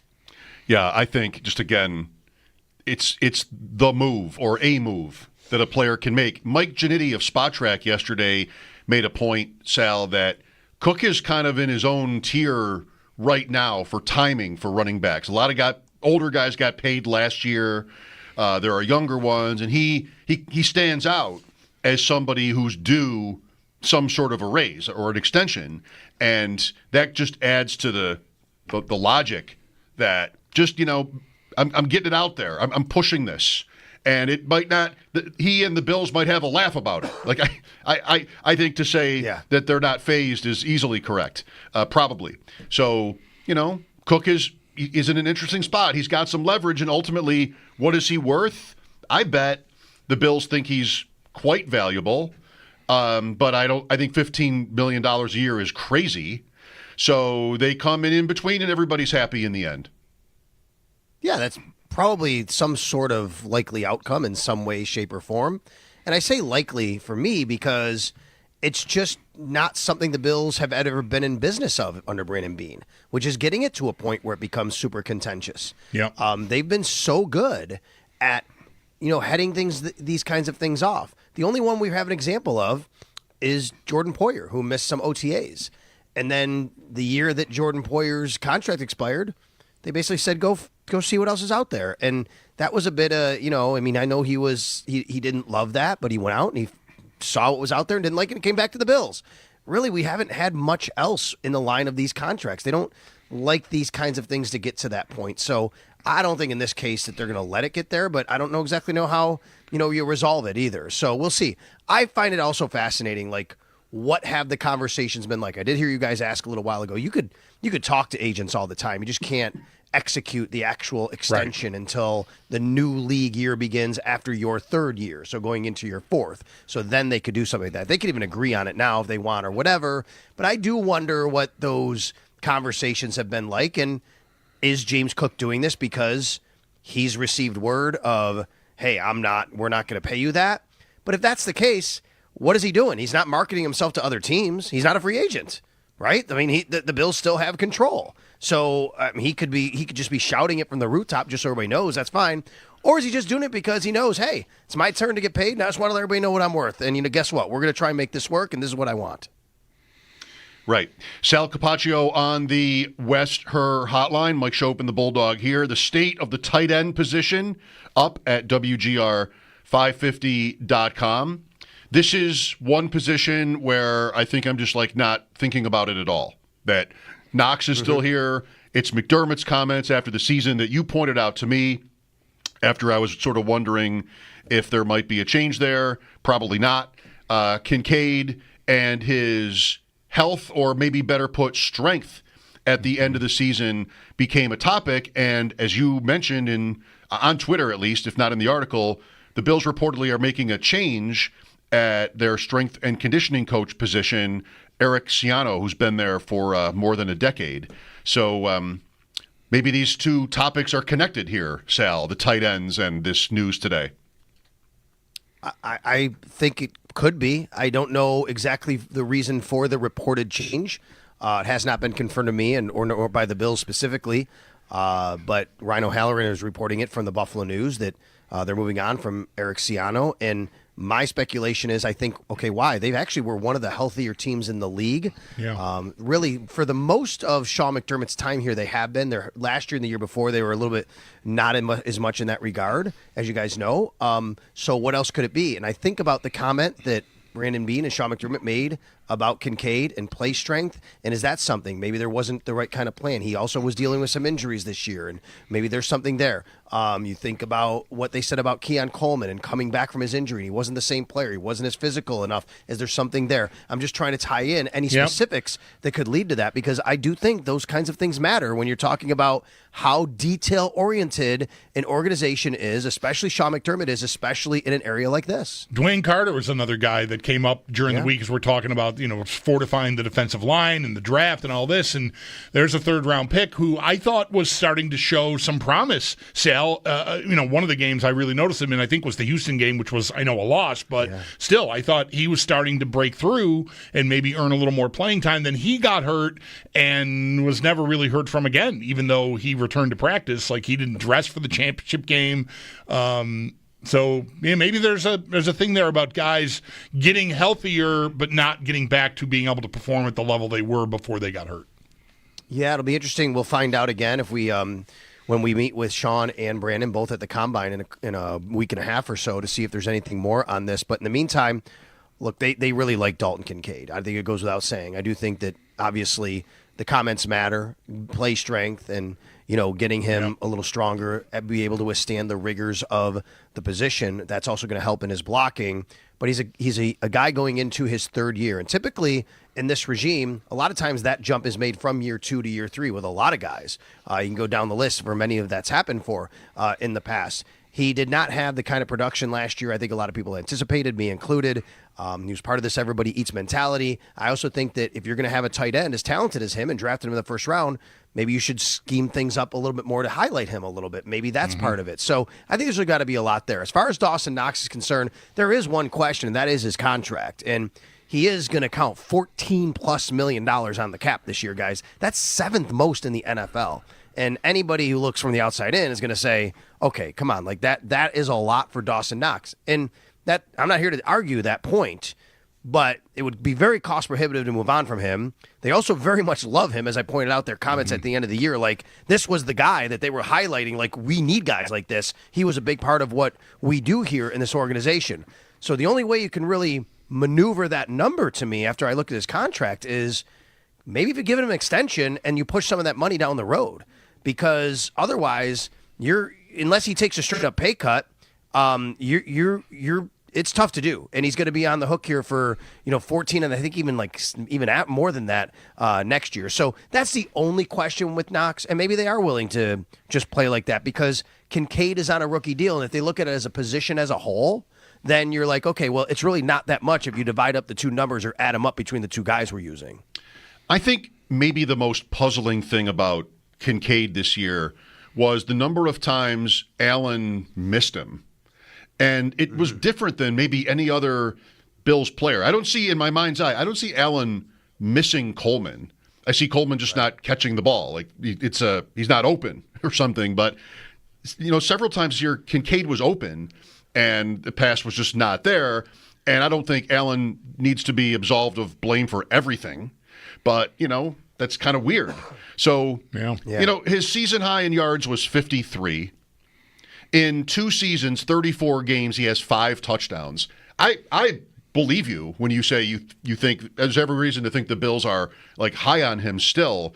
What can they do about this? Like in your opinion, what would you say? Usage or like does he need to play more than 55% of snaps to get to a point where it's not that it has to justify the pick, but that he can become an impact player, which he really hasn't been? Yeah, I think obviously part of the snaps is he missed time this year. I mean, the reason why his snaps were down is because he wasn't healthy enough to play full games or even missing games.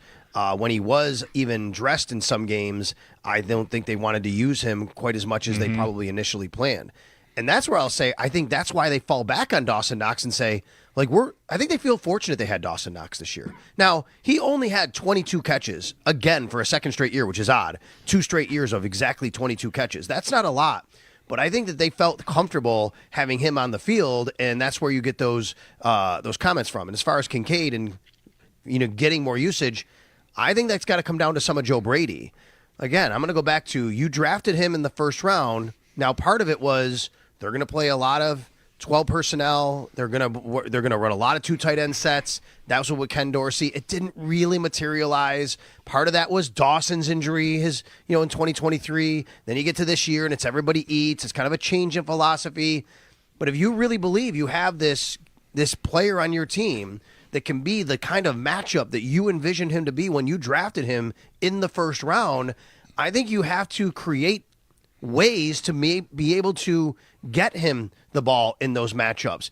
And if that goes a little bit against your everybody eats because he's the guy eating the most, then I think so be it. But I do think that that's got to be a part of it. And then, for him, sure, I'm going to take what Brandon Beane and Sean McDermott said and say, that's probably true, that maybe he has to be a little bigger and stronger. And maybe when he's on the field, guys, teams don't respect him as a blocker because he doesn't have the playing strength. And they say, hey, if he can be a respectable blocker, I'm not saying he's bad at it, but get better at it. And teams know that when he's on the field, we can do either. That really allows us to get more mismatches. Yeah.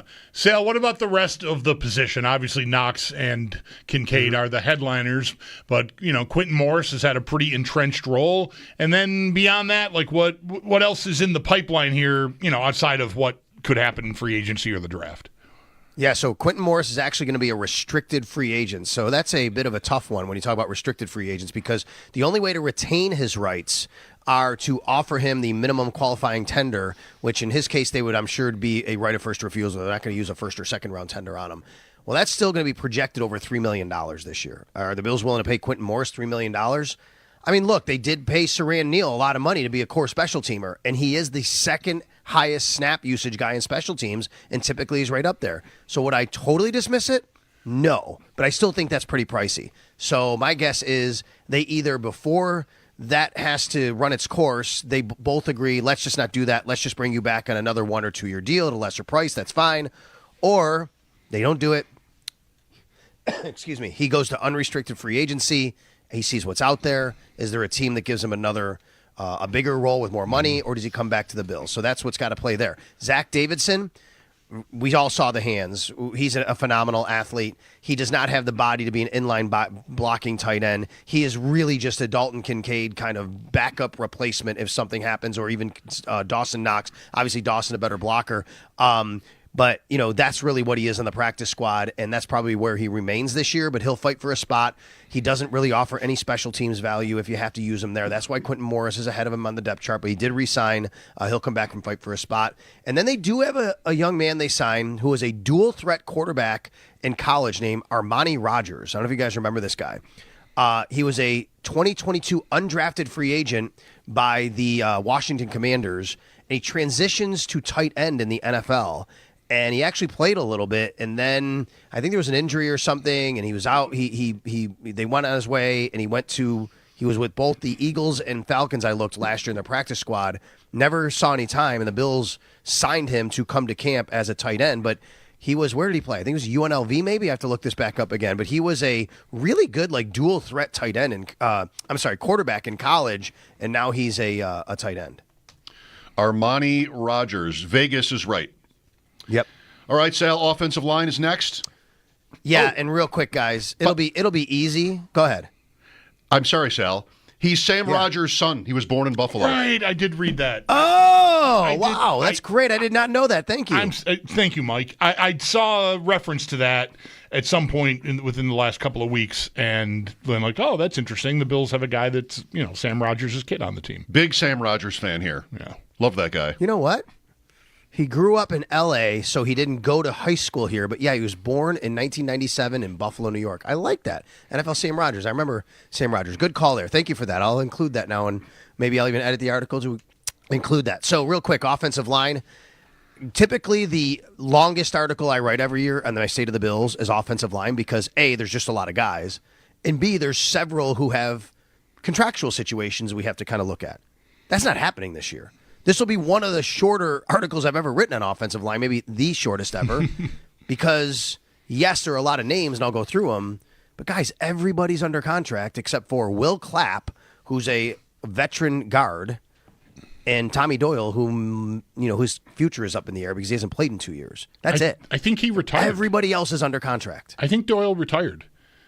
He did not. There was a report. Sorry. There was a report. All right. Erroneous report. Thank you, Sal. So, sorry to throw that on you. Like, I know what's going on with Tommy Doyle. What do you know? No, it's okay. I don't want to call anybody out specifically. Okay, I will. It was on ESPN Classic. Yeah, I just wish people would be a little bit more thoughtful and thorough. I mean, this is a young man's career.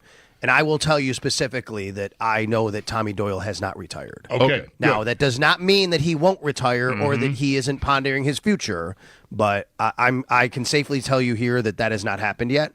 So 1, 2, 3, 4, 5 starters, then how many? 1, 2, 3, 4, 5, 6, 7 other guys. 12 total players under contract right now, 2 who are unrestricted free agents, Clapp and Doyle. Okay. Thank you, Sal. We'll not talk again for a while, so have a great trip, a great break, and hopefully your partner on Saturday in the 9th annual February Fix Draft comes through for you. Thank you. You have a great break as well. Have a great trip. I know you're going to be away. The next time I talk to you guys, I'll be in Indianapolis, and it's literally going to be on the fly. Sean McDermott speaking to the media on Monday the 24th. So we'll carry that, and then I'll join you guys right after that. I'm really going to get off. We're going on a cruise. I'll get off the boat in Fort Lauderdale and literally fly to Indianapolis for the Combine. So it'll be a whirlwind. And as far as the draft is concerned, we are debating. We have the number 1 pick, and my buddy Chris did text me, and he made a suggestion, and I said, I don't know if I like that. Let's go this way. So maybe there are a couple surprises. Okay. We'll find out. I'll be appearing on the WGR morning show, Jeremy and Joe, I believe it's called, tomorrow to preview this draft. I love it. All right, safe travels, man. Thanks for this, Sal. You got it, guys. Thank you. Have a great weekend and week. That's our dude. Yeah, you're on vacation. Sal's on vacation.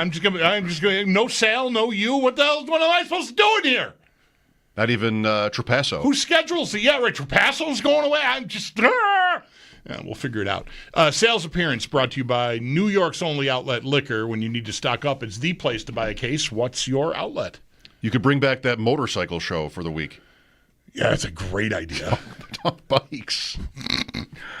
Not the only worse idea. A worse idea would be if I did that. Kickstands up. Kickstands up.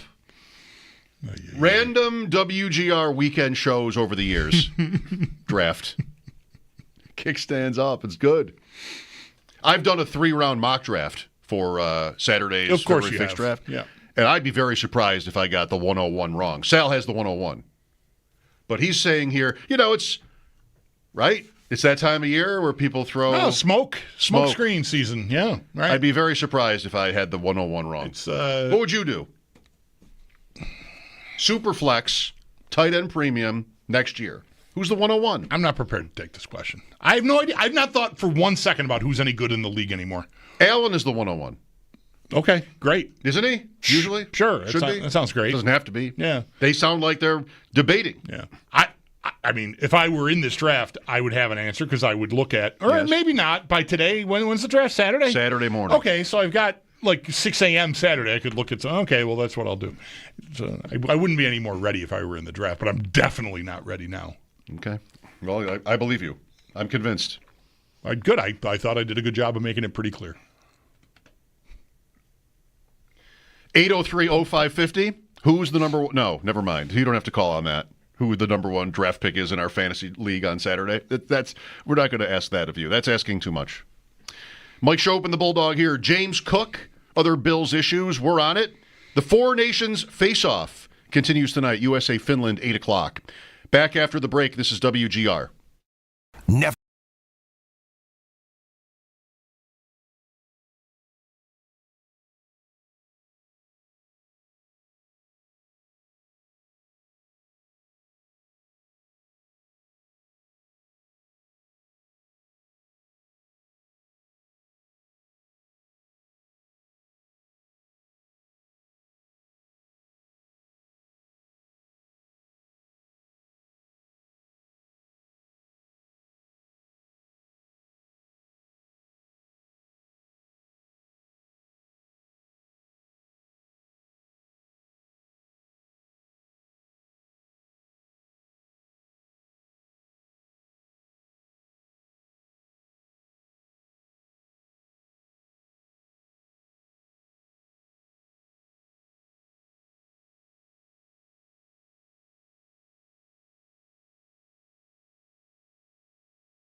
Aaron Rodgers will not get a third season with the New York Jets, as the team announced today. They've informed the 41-year-old that the team will be moving in a new direction.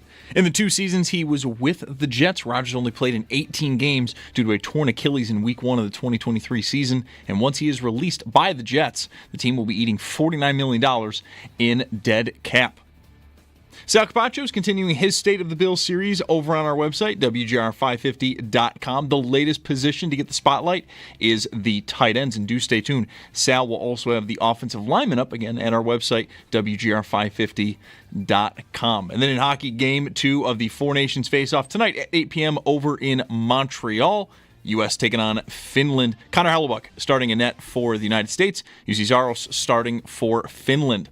All 4 teams will be off tomorrow as they all play again on Saturday. Canada, though, is going to be without defenseman Shea Theodore for the remainder of the tournament, and Theodore expected now to be week to week with an upper body injury. Tonight's game is over on ESPN. That's Paddock Chevrolet Sports Headlines. Paddock Chevrolet celebrating 90 years of business. I'm Zach Jones for WGR Sports Radio 550.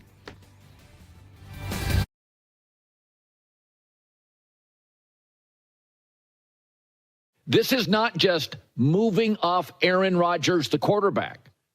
What the Jets are telling you is in a quarterback league, they have no succession plan, and they told Aaron, yeah, we're good here. This is not an indictment of Aaron, the quarterback. He was good. It's an indictment on Aaron, the person. They don't want him in the building.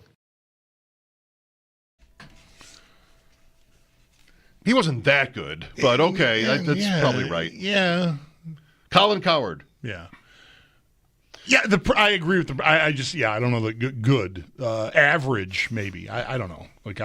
Rank him. He'll go somewhere. If he goes somewhere this year, I'll say the same thing I said about him last year. He's 41 coming off an Achilles, and that doesn't mean you won't get flashes and maybe even entire games where you're like, oh, look at him, because that even happened this year. There were a couple of games where it looked like, oh, he's moving really well, and this seems like New England on a Thursday night. Right, but you just can't expect that to happen over the course of 17 games and throwing, 1,000 passes or whatever you're going to have to throw. It's not realistic. The Jets are such a good sports talk team. They're really a dream. These last 2 years of the Jets, can we just have a minute or 5 to appreciate how amazing they've been? The Jets of the last 2 years. Yeah. They had the thing this year where they were their record was horrible, but they were favored every week. Anyway, they were the most times favored for a team that was 2-9 or something. All the nonsense. I mean, just the season is recent and you don't need it broken down. The off season, he's in Egypt or whatever, and just all of that. I mentioned a couple of days ago, I think the Bills game here where they're losing 40-0. What a score. It's a tennis score. And it's, a safety and picks all over the place. Then they put Tyrod in touchdown. That's amazing. Right. The year before, where he goes down, I'm not, happy about an injury, but he goes down 4 plays into their season after all the hype. Bills, Jets, Monday Night Football, 4 plays. Done. Zach Wilson time. And they never could, or at least did, anything about the position. Presumably, I think, because Rodgers, of his presence, getting somebody good in there. Well, what do we need Rodgers for?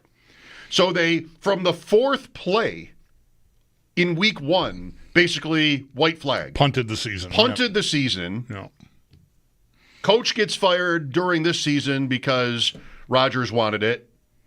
That's what it seemed. Nate Hackett being there out of Denver after the disaster that was.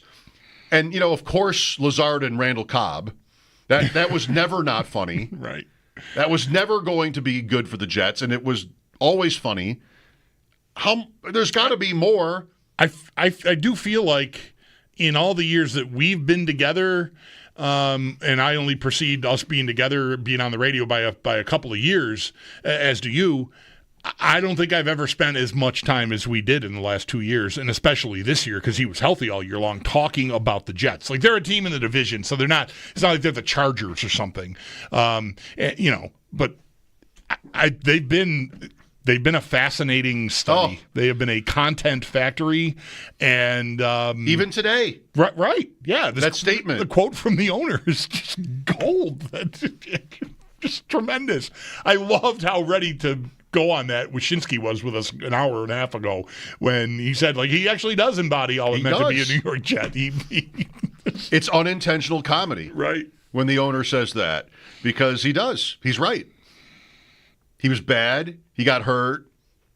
All the everything. New York City, just all of it. His ego run amok and all that. And yeah, from day one, he embodied all it meant to be a New York Jet, said the owner today. Or at least, in a statement with his name on it. Whether he actually said those words or not, Close enough. I can't cop to. It has to count it. Right. Count it. It's amazing. We were talking about Rodgers included earlier, which quarterbacks might go where. There's a lot of teams that don't have clear answers. You mentioned Trey Lance off air. And because we were talking about how Tyrod Taylor started with the Bills, and could there be somebody kind of buried, forgotten about, an unknown, who a team's got, scouts that they liked in college, and we really don't have a clear answer here. The Jets would be quintessentially this team. Lance, I wonder if there's a team that would want to try that. I mean, he's been in Dallas, not even as the backup. Cooper Rush is the backup in Dallas after the Cowboys traded for him 2 years ago. And just, he's done nothing. He hasn't played enough in the NFL for it to, really be obvious that he can't do it, I think. So if somebody out there wanted to try that, I wouldn't scoff at it. He's got to be cheap. He is on the list of free agents. Okay, well, it's year 4, and nobody picked up a 5th-year option on him. He was a first-round pick, remember? Imagine if Dallas had picked up a 5th-year option on him for, what would that be for a quarterback? Like $26 million or something? Oh, my God. Anyway, so he's done. He's a UFA. You're right. So somebody can go grab him. And, that's a guy to me that the Tyrod comp works. I mean, outside of him being, again, the 3rd pick in the draft, but his career to this point, and maybe he's played about as much as Tyrod Taylor played before he got sent here. Well, it's only a small handful of starts. Right. So he's definitely coming from the back row. But that's a guy that I think if I'm starting over, if I'm the Jets, for example, right, and I'm starting over. Maybe I like somebody in the draft, and I think I can do that, but it's probably not going to be a guy that's going to be ready to start right away unless, for some reason, Ward or Sanders drops to wherever the Jets are picking, which, I guess could happen. If people don't love those guys, they can not necessarily go in the top 5 automatically. But anyway. That's right. Maybe they got a plan for a guy, day 2 or something, developmental guy. And then some version of a guy who's played games in the league, Garoppolo, I don't know, and Trey Lance. Okay, let's play the feud. We're going to go into training camp, and we're going to have a quarterback competition. Maybe Lance could win that job. I don't know. It's not crazy. It happened here with Tyrod Taylor. And Lance is certainly more pedigreed than Taylor was. I wonder what Vegas would think. I'm very curious about them because of Chip Kelly. He seems like he would be somebody that would, he'd be willing to try things. Yeah. If he had the kind of authority to decide this. Who's the guy they want? Garoppolo's been there. That's boring. You know what the limits are. Lance is somebody where these are Pete Carroll, Chip Kelly, Bevel, I think, is there. These are veteran coaches. They're not developing anything. They're not going to be there to, it's not a 5-year plan, I bet, Vegas. So that could sort of work. It has to work to count, but that could kind of fit both categories, Lance, where there's some credibility. You wouldn't just only hire him. You'd have to have somebody else, like Brissett or somebody, the usual names. And, potential. Right. I like that. I want to see the Raiders do something cool. And so I can think, so I can bet the over. That's what I want. I want the Raiders to do something cool that I like and will get into. Well, but if you think that they're not into like any long-range developmental plan, I'm not sure Lance makes sense there. No, I know. That's right. But I say like he fits both categories. He's been in the league 4 years, but he's only 24. A coach who's got an opinion of him, might think like, give me a turn with this guy. He's just played so little. Yeah. Even in college, he played so little. But he doesn't turn 25 until May. And what are my options? Aaron Rodgers? Right. Kirk Cousins? What are my options here? Like Daniel Jones? Darnold at the very high end of the market. Darnold, and even he's debatable, but yes, he would be the top, and only one team gets him. Then what? And what do these teams like the Jets do and the Giants? So I don't know. I'd like to see that happen. I'm glad you mentioned his name. Well, me too. Has he scrubbed all NFL references from his Instagram Live? I don't know. Your boy, Tez Johnson. Yep, Oregon receiver. You know what he weighs? Yeah, like 160. I saw 156. Okay. Yeah, that's pretty slight. But Worthy follows Devontae Smith. Right. And never mind when it comes to that. I think it might be the next, if it hasn't already happened, if those players don't already prove it. But I think, we heard it all last offseason. I don't think just from fans either. I think, scouting community, we're worried about Worthy's size because it's the NFL. But we just came up a couple weeks ago. I think that might be the next hill to crest and get over. From like traditional old school football talk to how much does it matter if a guy's 180 or 160 playing receiver in the league nowadays? The way the rules are, right? Ronnie Lott is not decapitating you anymore. I mean, that can happen, but guys are looking to do that more and more, less and less frequently is how I mean to say that, because of the penalties, and the penalties in the game to hurt the team, the fines, all that. You're just seeing less of it, defenseless receiver and all that kind of stuff.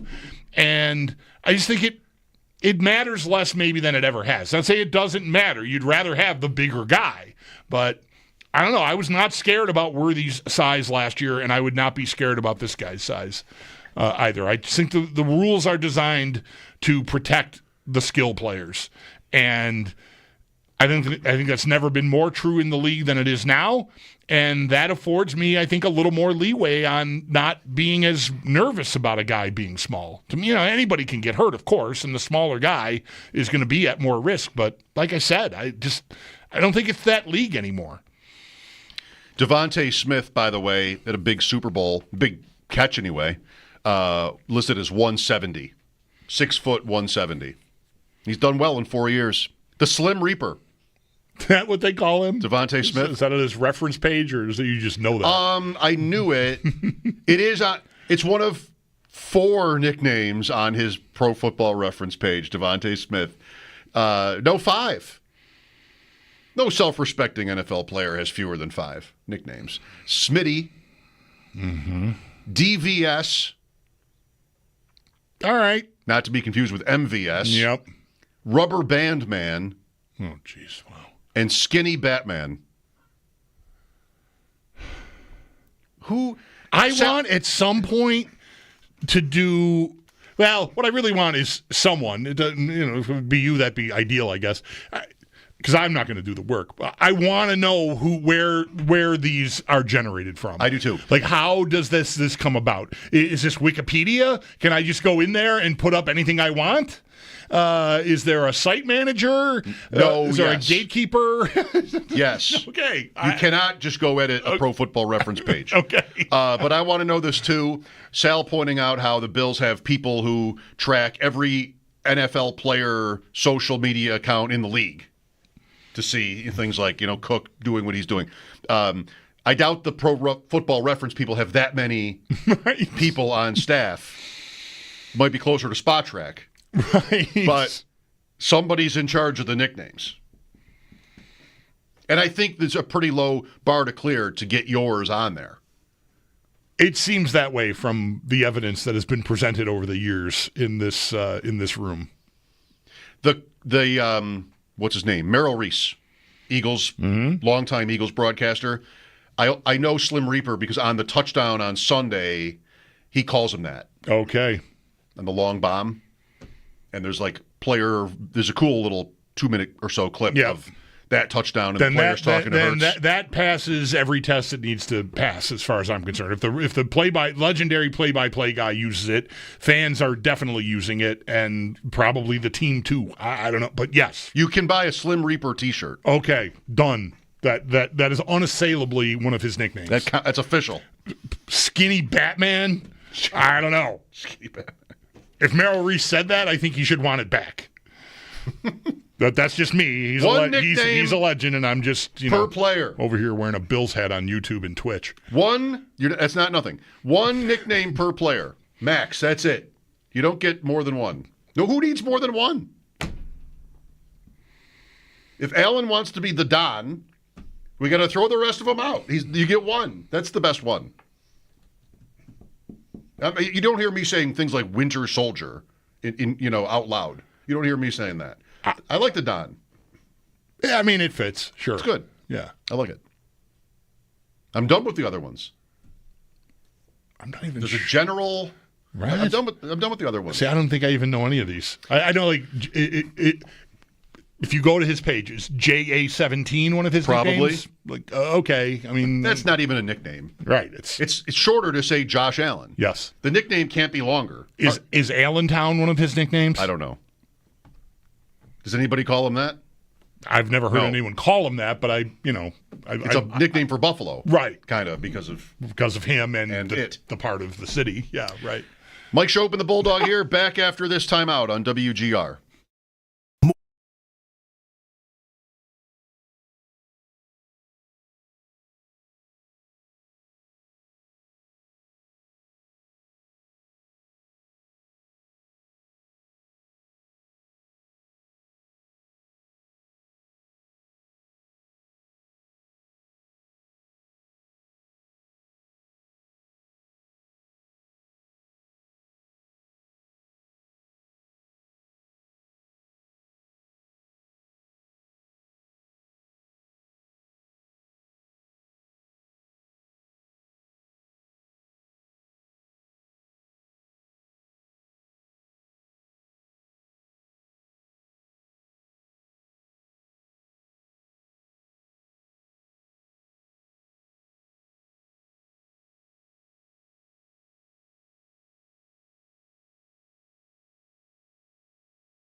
I've been putting off getting a new phone for more than a year, living on this 99% high wire, deleting 10 pictures every a couple of days, just barely surviving. The case is starting to fall apart. Like it's just torn. And oh, yeah. Now today, just this afternoon, it got to the point where the little tab that you click on to turn the phone on and off, or just turn the screen off. Mm-hmm. I go to the bathroom. I turn the screen off, put it in my pocket. Today, go to the bathroom. I can't do it. I can't turn the screen off. Okay. So where do I put the phone? Like if I put it in my pocket, it might just start calling people. Just move a little bit, and I'm opening up apps and I don't know how to turn it off, or I don't want to turn the phone off. I want to turn the screen off, right? Sure. Just I do this habitually all the time. Like the screen is usually off, and then if somebody sends me a text or something, it turns on. But it doesn't. Won't it just go off after a certain amount of time? Yes. Okay. I'll have to sort of calibrate my mind to just not be clicking it all the time. Right. So I think tomorrow. Tomorrow's the day. Time for the new phone. Yeah. This is it. The fact that it's 99%, I kind of enjoy that. I don't need all these pictures. I don't need all these apps. So just start deleting them, and then I get another week out of it. It's a game. It's a puzzle. It's fun. You love puzzles. That's right. It is a puzzle. That's right. Yeah. I think maybe tomorrow. So if anybody has any advice, I think I'm due. I know I'm due. You know why I didn't get one already? They're really expensive. Yeah. That's why I didn't. I'm putting it off because where am I gonna? How am I gonna do this? I my wife just did this week before last, and there's not like I look at the bank statements. I don't know that she never does, but it's something that I do regularly. Like just log in and see where we're at, and I'm waiting for like some. Something like that's not how it works. Like with us, because we're the company we're with. Like the bill, the automatic payment deducted was like $300 more than it usually is. Like, oh, there it is. How many more weeks and months of this do we have? That's the new phone. That's the new phone. It's like. I don't know how many times it'll be that. Eventually, it'll go back down to the normal bill. But I have a feeling for a while here, it's going to be double. I told you earlier I had an idea. The show started when I asked you, do you have something sort of like waiting to get out? And you did. It was about Woody Johnson. I've got something too, and I'm ready to go with it. You'll be interested in this, I think. I sure hope so. I do feel somewhat of a professional obligation, if not a personal one, to be into it. So. I think this one will resonate. All right. Back with that after sports here on WGR. Call or text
official voice of the Buffalo Bills, WGR Sports Radio 550 and WGR 550. This is a Paddock Chevrolet Sports Update. Jets quarterback Aaron Rodgers will not get a third season with the Jets as the team made it official today. They have informed the 41-year-old that they will be moving in a new direction. In these 2 seasons Rodgers has played for the Jets, he's started just 18 games following a torn Achilles in Week 1 of the 2023 season. And when the Jets do eventually release Rodgers, the team will be eating $49 million in dead cap space. For the Bills, Ryan O'Halloran of the Buffalo News, first to report the Bills are moving on from longtime strength and conditioning coach Eric Ciano. Ciano's been in this role with the Bills since 2013, and then our own Sal Capaccio is continuing his State of the Bills series over on our website, WGR550.com, and the latest position to get the spotlight is the tight ends. In hockey, Game 2 of the Four Nations Faceoff is tonight at 8 p.m. over in Montreal. The U.S. takes on Finland. Connor Hellebuyck starting in net for the U.S., UC Saros for Finland. All 4 teams will be off tomorrow as they play on Saturday. Canada, though, is going to be without defenseman Shea Theodore for the remainder of the tournament, and Theodore now is expected to be out week to week with an upper body injury. Tonight's game is also on ESPN. That's your Paddock Chevrolet Sports Update. Paddock Chevrolet celebrating 90 years of business. I'm Zach Jones for WGR Sports Radio 550.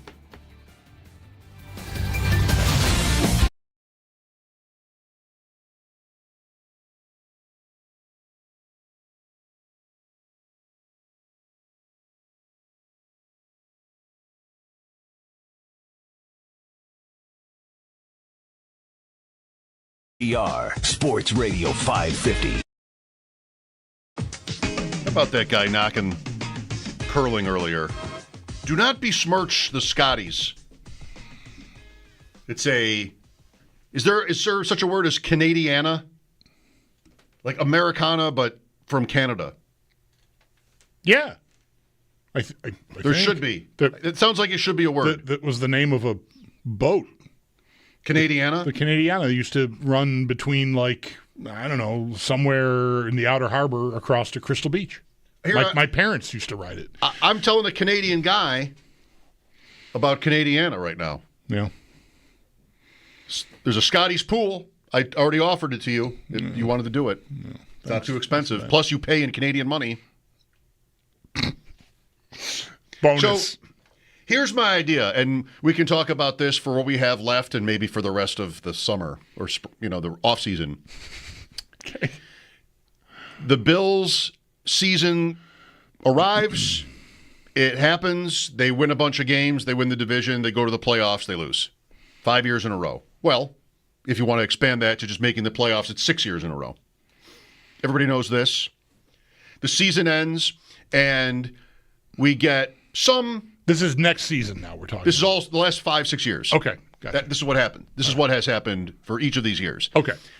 Some percentage of the fans call up and they say, guys, how much longer with Sean McDermott? And that happened again this year. Maybe not as often as in other years, but it did. And I have said for these years in a row, I have a tough time imagining that if the Bills have the same season next year and lose in the AFC playoffs, that I'm going to want a coaching change because it just seems a little nuts to win the division year after year and fire the coach, right? You've heard me say that. Sure. That's been my position on that take for the last few years. I mean, it didn't have to happen right away. But, we got to that point where Allen became so good and they go down and he gets his share at least of the blame for it. And people ask, all right then, fair enough. How long do you give him? I don't know. I can't imagine sitting here next year, 13-4, AFC Championship, lose. Okay, that's it. That Super Bowl is messing with me because the Philadelphia Eagles, to put it mildly, had no trouble demolishing Kansas City's offense. No trouble. All the things a Chiefs fan probably was worried about, age, running game, offensive line, weapons, offensive line, all of it came to fruition on Sunday night. And the Bills season again ended being unable to stop Kansas City's offense. And this year they don't really have the injury excuse that they had last year when the Chiefs went for 9 yards of play. So I'm telling you right now, guys, how much longer do you give McDermott if the same thing happens again? I think it's 1 year for me. Like this coming season. Yep. Another year of great season can't stop somebody in the playoffs with your defense. That's your value to me. I mean, it's more than that. Everything that everybody's said for years about the job he's done to build the thing back up. I mean, it was 25 years after they were last up. Yep. To build the thing up and make the Bills a perennial contender is all, well taken. But I don't think I can live with another year of all of the MVP quarterback, 30 points a game on offense, but I basically hit my average at Arrowhead Stadium in the playoffs and still lost. I think it's one for me. I think, I'm trying to be fair about it. I know. Saying this for years has been the fair thing. Like, really, I just have not ever felt comfortable with, okay, enough. But I think if it happened again, I would have had enough. I mean, I'll reserve the right to see where I don't want to call a shot like that this far out, sight unseen, because, I mean, a lot of things can factor in. But I think the overall point, what is the overall point? You've had all of this time. If you even go back to 20, right? What was the objective after they lost their first AFC title game to this team when they couldn't stop them and were really outclassed? I mean, they've closed the gap, so golf clap, but still, they haven't beaten them in the playoffs. We all know that.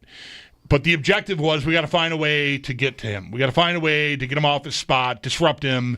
Here comes Gregory Rousseau. Here comes Boogie Basham. Here comes Von Miller. Everything that's happened after that. Ed Oliver, AJ Epinesa, Daquan Jones. You're mixing. Your big free agents, your small free agents like Jordan Phillips and Jefferson, and whoever else you want. Dwan Smoot. Like they've tried a lot of things. And they haven't gotten enough of it right to be able to be capable of doing what Philadelphia did to the Chiefs on Sunday. Now, the Chiefs also did not put that together in 1 year. But they've hit on enough that they have the recipe. And right now for them, we talked about this, I think, yesterday, like all of that on defense is, relatively speaking, cheap. Like it's rookie contracts for the defensive tackles. Excuse me. The guys on the outside aren't even the highest paid guys.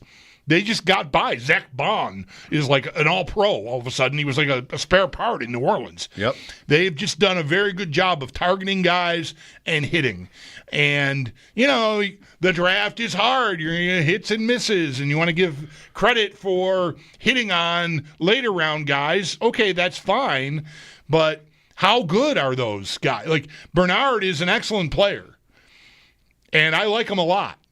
But is there some, if you were to hit on a guy at that position earlier, would he be better? Would he make more difference-making plays? Would he have prototypical size that could be more of a problem in coverage for quarterbacks to get over and around? Like, all of it. Like, the Bills have gotten a lot out of guys that aren't pedigreed. And, again, there's a lot to be proud of within that, but you've had a body of time here to change that and acquire difference makers. And on defense, I don't really know where they are. So, well, again, like, and that to me doesn't just land on Brandon Beane. I've said for ages here, anytime anybody wants to single out Beane, like, that's my problem. I'm fine with McDermott. My problem is Beane. Like, pump the brakes on that. You think McDermott is sitting over there like in a straitjacket with his mouth sewn shut during the draft? I think you're nuts. Like, it's his show, man. So they've had a lot of opportunities and haven't been able to find their way to those players. Right. I mean, the whole thing about his acumen, his side of the ball, the argument that it's the Bills' defense that has failed them in these playoff losses has had merit. It hasn't been the only thing. They're all different. And 13 seconds is special because it was defense, but it was also like the brain lock. And I think like most people, was not ready to move on after that season. Like they were awesome. Then you have Cincinnati, and it's really both offense and defense against the Bengals, and it's post-Hamlin, and, right. What do you want to do there? Then it's the last 2 years, and it's injuries last year, and it's, a missed field goal. And now this. And this one, to me, by being on the heels of all the others. Right. And which I don't have the other excuses this year. I had a healthy team. I had the MVP. I'm going to keep using that, I guess.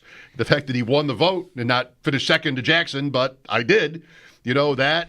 And just still couldn't stop a team that all year and then in the next game proved pretty stoppable for as good as Mahomes is. Yeah, I mean, my takeaway, I said right, first thing I said, I think, on Monday after the Super Bowl was, like, I have been mostly, I think I sounded this way, like, blaming Allen is too strong, but because he's excellent, but I have had the ball in a spot where I think we'd all agree. Well, we wouldn't all agree, but I think you and I would. Like, there's 2 minutes left. I got the ball and I need a touchdown to win. I want to be that team. I'd rather be the team that needs the touchdown to win than the team trying to hang on to a 3-point lead or a 4-point lead. Like, I want to be the team that's going to go score and win. And that has been the scenario for all the different, ways you can look at their failures and A.J. Klein and everything else. I still had that. And that I don't want to just throw that away, but I think I probably have overcooked that because the Super Bowl did show me and show the world that I don't have to settle for I better get 38 points or I'm losing. And that I'm going to care. It skewed the way I'm thinking immediately about the Bills and their offseason. Well, exactly. Like the simple comeback from the McDermott critics would be, well, what's he here for then? Like, what's my edge for having him? If Andy Reid can go to the lab and cook up plays the Bills haven't seen before, why can't I do that? And that is also part of it, that was one of the takeaways from that game. Bills players saying they were not prepared for certain things, and that's not great when it comes to coaching. It feels like, well, no, it sounds like, and it looks like from some of the things that have happened already, that they might be going into in a different direction defensively this year. Style. That's well, we got a new assistant who's been a man defense guy for a few teams and had a Saints team when he was a D-line coach that was up there in sacks. It still comes down like this pass pressure they can't get against Kansas City when they need it. I think the draft, I don't know if there really is any new pressure on McDermott, and you're talking about the how he and Bean work together. McDermott's got his hand up right now with this draft. All right? I mean, he should. Keon Coleman, Dalton Kincaid. We wanted Kincaid for Dorsey. We wanted Coleman. We wanted both of them for Allen. These are the guys that Allen liked. I'm the head coach. My turn. All right? I've got a first and 2 seconds. It looks like it's kind of my year to draft defensive players. You're talking about we've kind of come to this perhaps correct realization that picking 30th to 60th is kind of the same. It's kind of flat. So I can get up to 2 to 3 defensive players here that I can plug in. Deep interior defensive line, secondary, maybe one is a receiver, but you get the point. Like, this is another chance to replenish. They need to do it. Everything points to that. The results of the season overall, the defense down the stretch, the Rams, they couldn't touch Matthew Stafford against the Rams. Like, that didn't happen that often this year. Detroit got its points. They usually did. even like New England a little bit. They're 14-0 in the first game. That was a close game. But I'm trying too hard now. Baltimore didn't punt. In Buffalo, in a playoff game on the road, they didn't punt. So everything points to this, that the Bills' defense will look different. Yeah. And we'll have new young talent added. Maybe one free agent get as well, Myles Garrett. Yeah. Maybe they trade all three of those picks you just talked about, drafting 2 defensive players and a wide receiver for Myles Garrett. And there's your change. And like I've said already, and I think I'll stand by it. I'd be pretty if I could pull off that trade, I might be pretty tempted to just sort of wire the rest of it together however I can and feel like I made my big move up there. Cole Bishop and Taylor Rapp are my safeties. I'll find some way, either it's Rasul Douglas back or someone comparable, hopefully maybe younger and faster, maybe more capable of playing man coverage like you're alluding to. Okay, like there'll be things, but I'm not going to town on overhauling my defense, because Myles Garrett that is a meteor hitting the building. That should overhaul your defense, giving you that presence up there. So if they could swing that, I mean, that might solve a lot. I mean, I'd love to know how much he likes or hates that idea. Well, sorry for framing it this way. If the Bills did that and acquired Myles Garrett, and the playoffs come along, and you have this same result. My whole scenario here is that his defenses have not come through in the playoffs kind of every time. Every 5 years in a row. The first was the worst. But 5 years in a row, and yes, it's Mahomes and Burrow the one time. Yes, we know it's hard. Hasn't happened. Didn't seem that tough Sunday night to stop the Kansas City Chiefs. Didn't seem impossible. To the Bills in the playoffs, it's been kind of impossible. So they get Myles Garrett, and it happens again. Who does that look worst on? Is that McDermott, or is it Garrett? Or is it Bean, who had to have Von Miller, and then this time had to trade the farm for Myles Garrett? Like, here we go with the farm. Nobody, yeah, right. It's yours. Nobody looks good. Bring it back. Right? Like, it better work. Yeah. And right now, I'm more comfortable with the 3 players. I want to really see them attack this, and Garrett can you cut the line if he's right. great. Right. It's a shortcut. Yeah, it's a shortcut. But you get it right, and it's a good year to have these picks. If that's what you need, then I think I like that more. Anyway, so there, I'm saying it. It has to be like you said first. We'll see what it looks like, right? Yes, I'm just sort of. My thing has been, if the same thing happens next year, I'm still not going to want to make a coaching change, because that's still so good. But now I feel differently. I'm good. One more of these is enough for me. If they go to Kansas City next year, no matter what, I'll say this too, no matter what Kansas City's season is, you'd expect them to be good on offense, right? Better than this year. But they did have this year. They weren't good this year. You go there and the same thing happens, I gotta get the check. Like, now I'm just another year where I didn't finish. Yeah, but that is going to be that. We're all rooting for the Bills, of course, right? Whether you call us and are highly critical of McDermott, or us for appearing to defend him, or me for my problem now is. Like, I've always been like this. I love the stories. And him persevering through all this and getting it home is a great story. I mean, it would never get lost, I think, even on us. We're partying our balls off because they won the Super Bowl. That story would be a central piece of it to me. Because he's not had the smoothest ride here with his own fans for a few years. It's like, I really want to see you. This is how you end up rooting for Peyton Manning when he can't get past Tom Brady. Because you want one time, you just want to see it happen. Like, dude, you're good at this. You've done a lot of things good. A lot of people are rooting for you. Just please beat that guy. Beat that team. And then you do it like, oh, thank God he did it. It almost doesn't matter if you ever do it again. You did it. And that's where I'm at with McDermott. Like, I want so badly, and of course for Allen too, but like, to me, Allen's got he doesn't face the criticism, and rightly so. He shouldn't. He's the MVP. McDermott's not the coach of the year, and his defense has had shortcomings. This is not to say in any way, shape, or form any of the criticism is unwarranted. Some of it might be, but in general, I get it.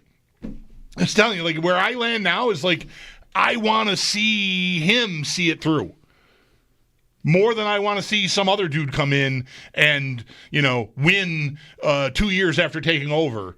Good. If you can keep it going and you kept it together and you do get there, we're going to party like crazy no matter what. But man, the story right now to me is McDermott getting them over the hump. And I want it very badly for him. Well, we should have more time to say all these same things. Yes, I would count on it. So you can look forward to that. The Four Nations Faceoff. I'm not even sure there's a "the." I've said that a couple times, too. Got to be very, as we talked about at the beginning of our conversation with Greg Wyshynski, it's a very specific, interesting name. Four Nations Faceoff. Game 2 is tonight. We talked to Greg from ESPN about it, and the Sabres. We'll have that for you next here on WGR. Never miss a second of Jeremy and Joe. Rewind up to 24 hours with Odyssey Rewind. Just download the Odyssey app and select WGR. You can even share your Rewind moments with friends. Brought to you by Arthur Pressman, your DWI and traffic attorney. Calvin's Furniture and Leather Gallery began selling quality furniture at affordable prices in 1951. Now, 74 years later, Calvin's continues the tradition we began with top names like Flex Steel, Bradington Young, Canadell, and Calvin's incredible selection of Amish-made furniture, all discounted up to 70% off MSRP every day. Choose from complete bedroom and dining room sets, home office, accent furniture, and more, along with Western New York's best and largest selection of fine quality leather furniture. Plus, at Calvin's, qualified buyers can take advantage of